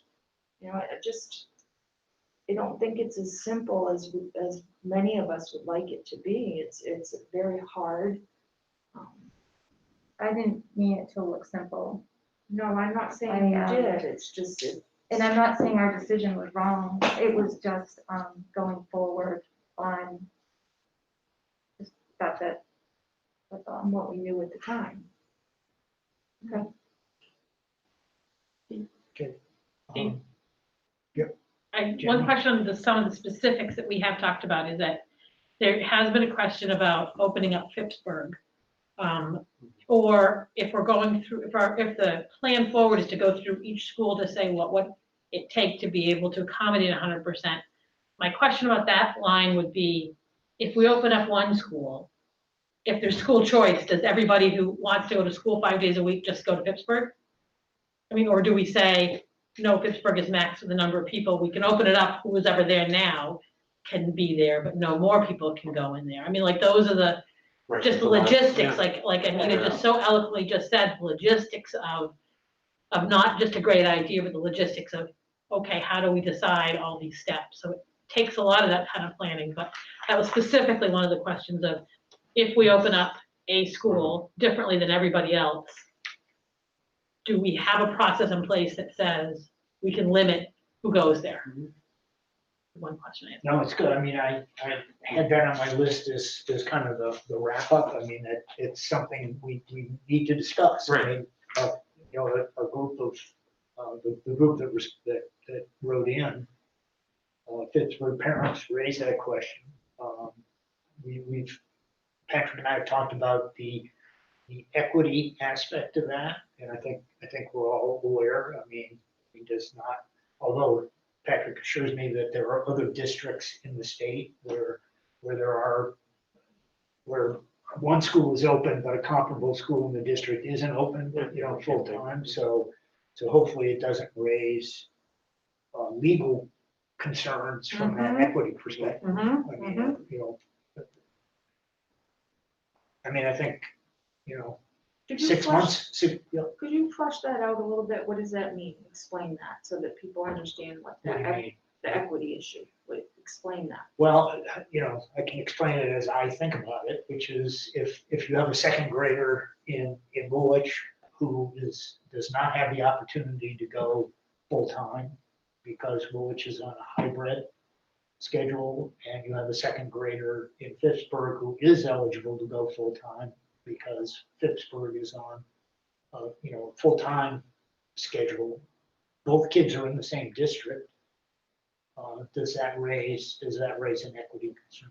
I mean, you know, it's simplistic maybe, but that's the way I framed it at least. I mean, it's you know, it's a researchable question that can be answered, but I'm not sure. I know I don't have the answer tonight. I don't know. You know, I'm not comfortable, you know, concluding that argument one way or the other, at least in my head, whether it. But is there a plan to research it further so that we can answer these parents? who The would like to know? Pittsburgh question would be on the list for what we need to address. Yeah.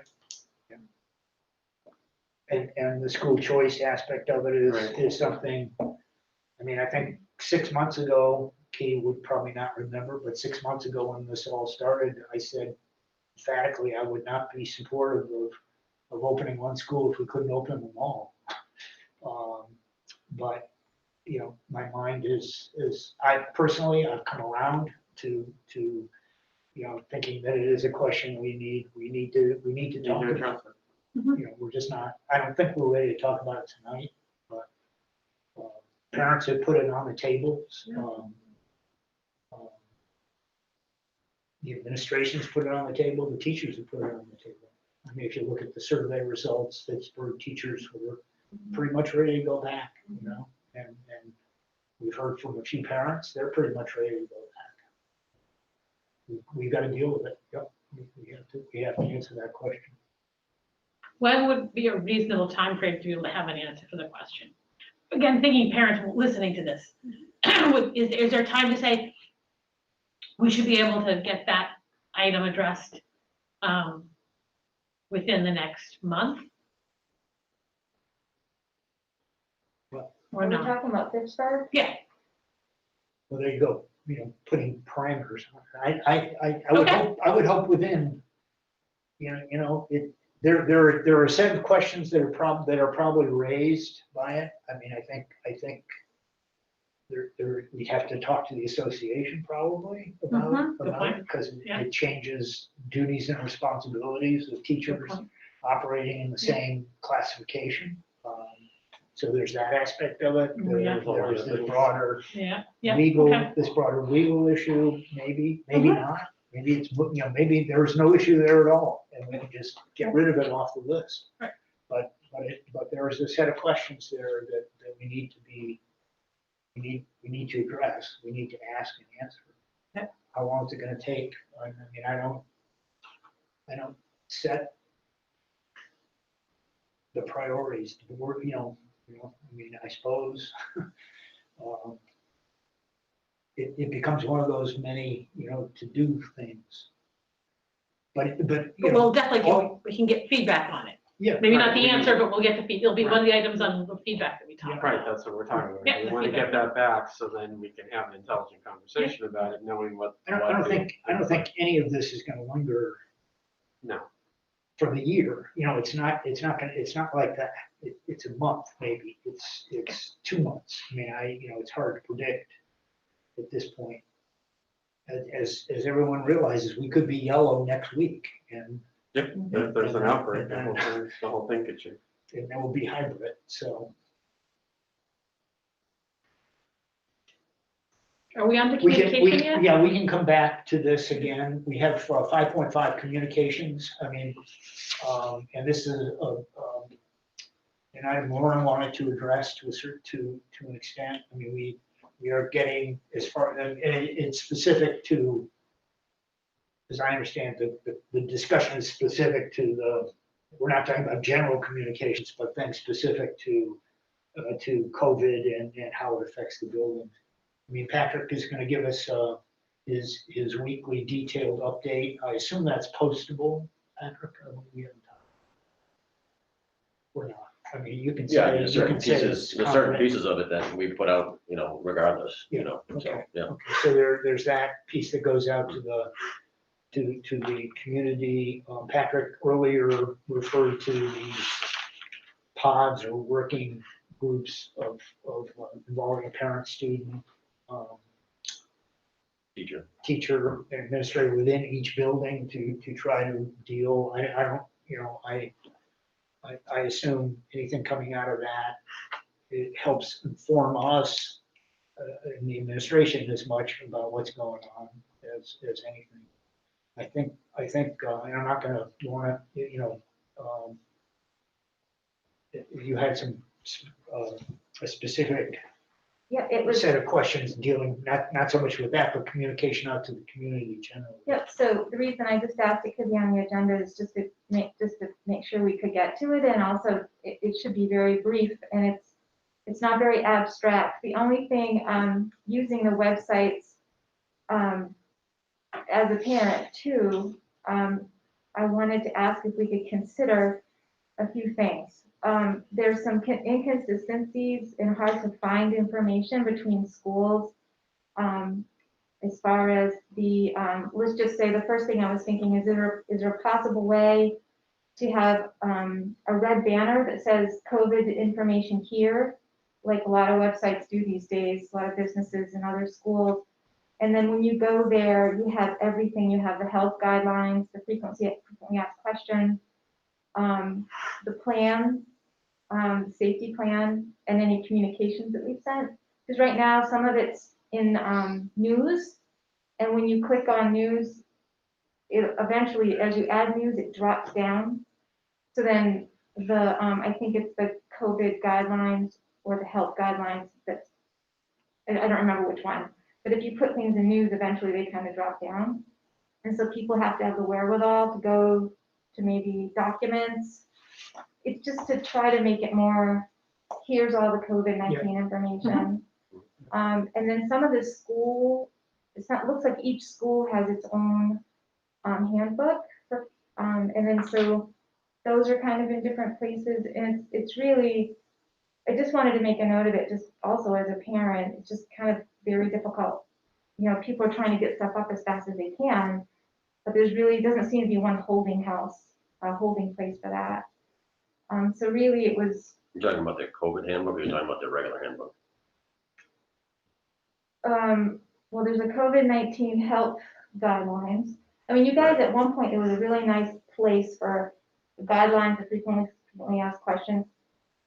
And I don't remember where that is. I think at one point it was under news. So that's really just an observation as we try to improve communications. And then the other piece is board packet, board information. When you click on the Board of Education and meeting dates, a lot of that's still 2019 up to June 2020. So it's really just a request, really, if we could, not to put work on anyone else, but if we could just try to circle the wagons a little bit on the website and get board meetings current, and whatever else that we need to post for. I know today there was an email that went out, which is awesome, about the updated preferred testing methods. That could be on our COVID page too. That was really it. I could talk about communication all day, but we won't do that today. This would be a good start though, if possible. Okay. This is a suggestion. Yep. We're actually rolling out upcoming some, a new website, information, and so we can make sure that that happens in our new place. Right, Union? Yeah. Yeah, make that happen. Related to COVID or just general? No, just general. Just general. Yeah, an updated sort of stickier website that I think hopefully will, address a lot of these concerns. I mean, I think, you know, we recognize it, and Patrick indicated a willingness to set up a, you know, a committee, a small, you know, subcommittee or ad hoc committee to work on COVID-specific communications, so that we are, to the extent that we can, able, you know, to put out accurate, timely information to the community at large. You know, some of us are not tuned into building, you know, the building news specifically, but look more for the district news. And so I think, you know, communicating, you know, communicating where we are as a district as a whole, in terms of some of the issues we've talked about tonight, for example, is an important thing too. So we'll be working on that. I think from a communication perspective too, it would be helpful to find a place for our agendas. I don't know if a link attached when we announce our meetings would be helpful or something, but I know that our agendas can be difficult to find. And also in our agendas, if we are going to be making any decision, if that could be very explicitly stated in the agenda for that meeting. We usually Because that was do one of the identify. things where we kind of did fall short on that last meeting, was it wasn't explicitly stated that we were going to be. I mean, typically we would ahead of time identify action items. Yeah. We did, you're right, we did not do it this or last one. No, that's good. Yeah. I mean, the community's concern on that is well taken. I mean, we can revisit these issues again, but I'd like to suggest, again, we have this other public comment period, so there is an opportunity. I don't know who is Damien? Okay. Katie, have you received comments, Katie? Yes, we have received 3 comments. Do we need to pause to give people time? Yeah, Time? yeah, let's take, You guys want a break?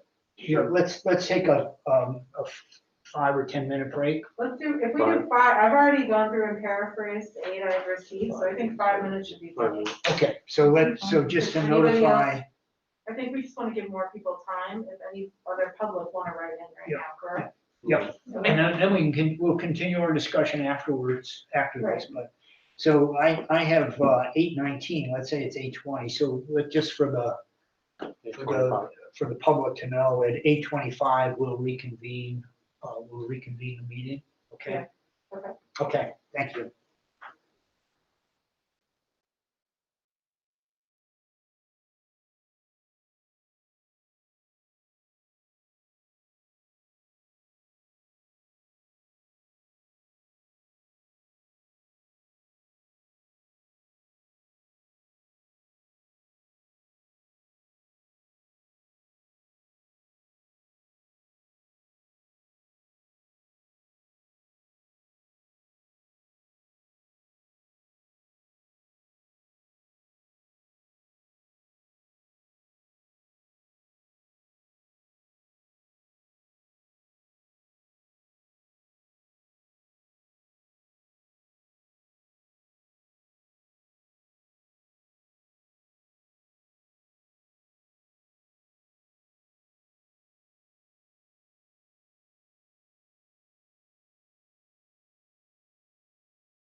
Oh, you can use it. Are we back? Okay, thanks. Thank you for giving us those 5 minutes. We did receive eight Eight additional, comments. eight comments, which Katie will go through. So these comments came in between about 6:30 and 8:03, and actually no more came in during the break, and I'm gonna refresh the page one last time, so I'll just close this now. So if you're going to comment from here on out, we'll answer you tomorrow. What I did, so we're not reading because so many came in, is again, do it by theme and topic. So the first one of the earlier ones, I believe it was actually before Patrick spoke about childcare, was about childcare and just hoping that we were going to take that into consideration and address that. So I'm going to consider that that's something that we have covered. The other one also was addressed later in the presentation from when it came in. It was a concern about if students are only in class 2 days, what are they doing on the other 3 days? So we went over that in depth when we were talking about the remote learning plan that started today. One person wanted to suggest that for grade K specifically, in-person is potentially more effective for that age, and would we ever consider just having kindergartners in for 3 days a week? And I'm assuming potentially what they mean is that if we were staying at 50%, you would just have students not have a day of remote learning potentially. I'm not sure, or maybe trade off every other Wednesday. They didn't specify, but that if the board had considered that.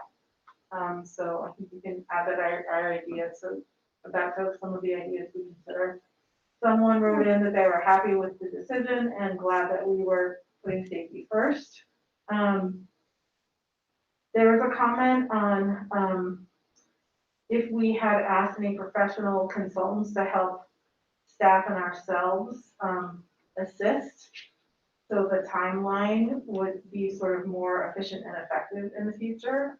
Just, do we need more staff essentially to help us? And potentially, it seemed like people, professional consultants were the term used, perhaps people like Dr. Hannah or others, perhaps to help us make the decision. Another staffing request is making sure that we have more technology staff, just because so much is happening through the technology interface with Brightspace and the 3 to 4 new systems that people are using. And do we have enough assistance for families at home now? And I think we're happy to report that that job has actually been posted and interviews are completed, and hopefully we'll have more technology staff soon. And then I think just a general concern about the timing of the decision, and that while it's understood that things needed to happen quickly, that the district is responsible for reporting to the board, but also to RSU families, and that if the decision was so important, should it have been considered to not have had the board meeting on the 21st when we had it, to better promote it and have it be more of a conversation, which is, point well taken. I think we all sort of, wish that there are things that we could do differently about many things that have happened since May, that definitely being one of them. So point taken, and we agree with you. What is being requested with CARES funds outside of childcare? And what would happen for people who need childcare but don't qualify with the formula that you're setting, that you're currently potentially using? Is that formula set in stone? Yeah, there's a couple of questions there. I mean, the second, well, there's 2 CARES Act monies, and we haven't, we have a training coming up, what can be in CARES Act 2. Right. And so we haven't even gotten there yet, but to me, it would be some of the resources that we talked about tonight would hopefully be able to be carved out in that CARES 2. I think the daycare piece is going to end up coming from CARES 1 money. No, the criteria is something that we've been talking with other districts about, we've been talking with, our local providers about, as well as the Department of Education. We've got to start someplace. And then, what is the criteria? And then, if people don't meet that criteria, can they still access it? And then is the cost different, for them, versus someone that does qualify? So we're trying to get a little bit more information on that. And then again, we're working with a Y because they're our partner. What we're trying to also figure out is someone else is going to a different daycare provider and may qualify whenever we come up with criteria. How do we make that work as well? And that's been a struggle with some of our neighboring districts as well. So we're trying to work through that too. Okay. What funds would be needed to hit some of the metrics? They made an example of extra staffing seemed to be, I think, to go to Megan's point, which I think encapsulates most of the items on that list, is it's all around social distancing. And if you need to better manage that, will you potentially need more people? And I think the answer that we already know is yes. We will need funds to go to that. We're still figuring out where and when and how much. And that's sort of on the list that's behind those bigger topics. So it's already something that we have some numbers for, but again, we have to continue to see how traffic flows and where those touch points would be for that to happen. Would the district consider volunteer parents for extra staffing needs? Because right now our policy is we really don't have people coming into the building unless they are a service partner. So if we have a social worker who works, for instance, at Sweets or something, they're still allowed to come in. Our Waypoint staff who work with a certain subset of kids they service are still allowed to come in, but those are really the only exceptions currently. So that's something that I would put in the kindergarten 3 days a week category of things we should continue to put on our list to consider. Okay. And I would say that I think the priority for us is the staffing that can be there, additional resources we're talking about that can be there all day long. All day long. And so somebody that might want to volunteer, maybe they do want to volunteer for a whole day, but we need to have people that, if we have a need, but we may be able to use volunteers at some point as well. And that was also something that Dr. Hannah had advised us against, and so we would also need to see if she would feel comfortable with something like that to meet that need. What is the screening process for volunteers? I know, maybe not in Maine, but where my previous board experience, I mean, you needed a background check done, for Same, yeah. So what's the timing on I think it's timing, reliability, if you need a certain thing every day. I think that,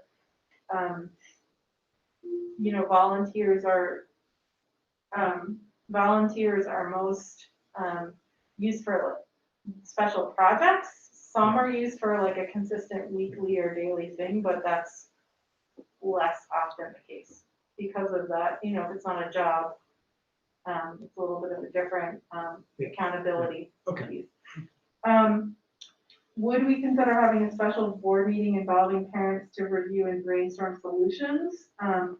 And I believe that that's the purpose of the committees where we're having parent representatives that you're forming, Patrick. And so I think that kind of answer goes to this question, correct? Yeah, I mean, to the degree that we can have one group for pre-K 5 and one for 6 through 12, with some different focus areas. Great. So that was what came in. Okay, great. I think there might be some questions there that we will have to get back to parents to make sure that they feel that they've had an adequate response from the board, but we can do that. Okay, so let's just go back to make sure that we don't have, at least at this time, any further questions on materials that have been presented. And I think where we are, we made a decision to go hybrid when we did. one of the rationales I used to, for example, to act when we did was because I felt that we wanted to give maximum notice to folks of the change. And one, that decision on the 21st seemed to me to give maximum notice. We are working through a set of issues related to space, to meeting those health and safety protocols, to meeting our educational goals, our instructional goals, and meeting our staffing needs. And that's going to be part of a future presentation from Patrick and Katie. We're not saying it'll be in a week. It might be in 2 weeks. But it is something that certainly is in progress. We have our distance learning component of the hybrid pre-K through 5 grade levels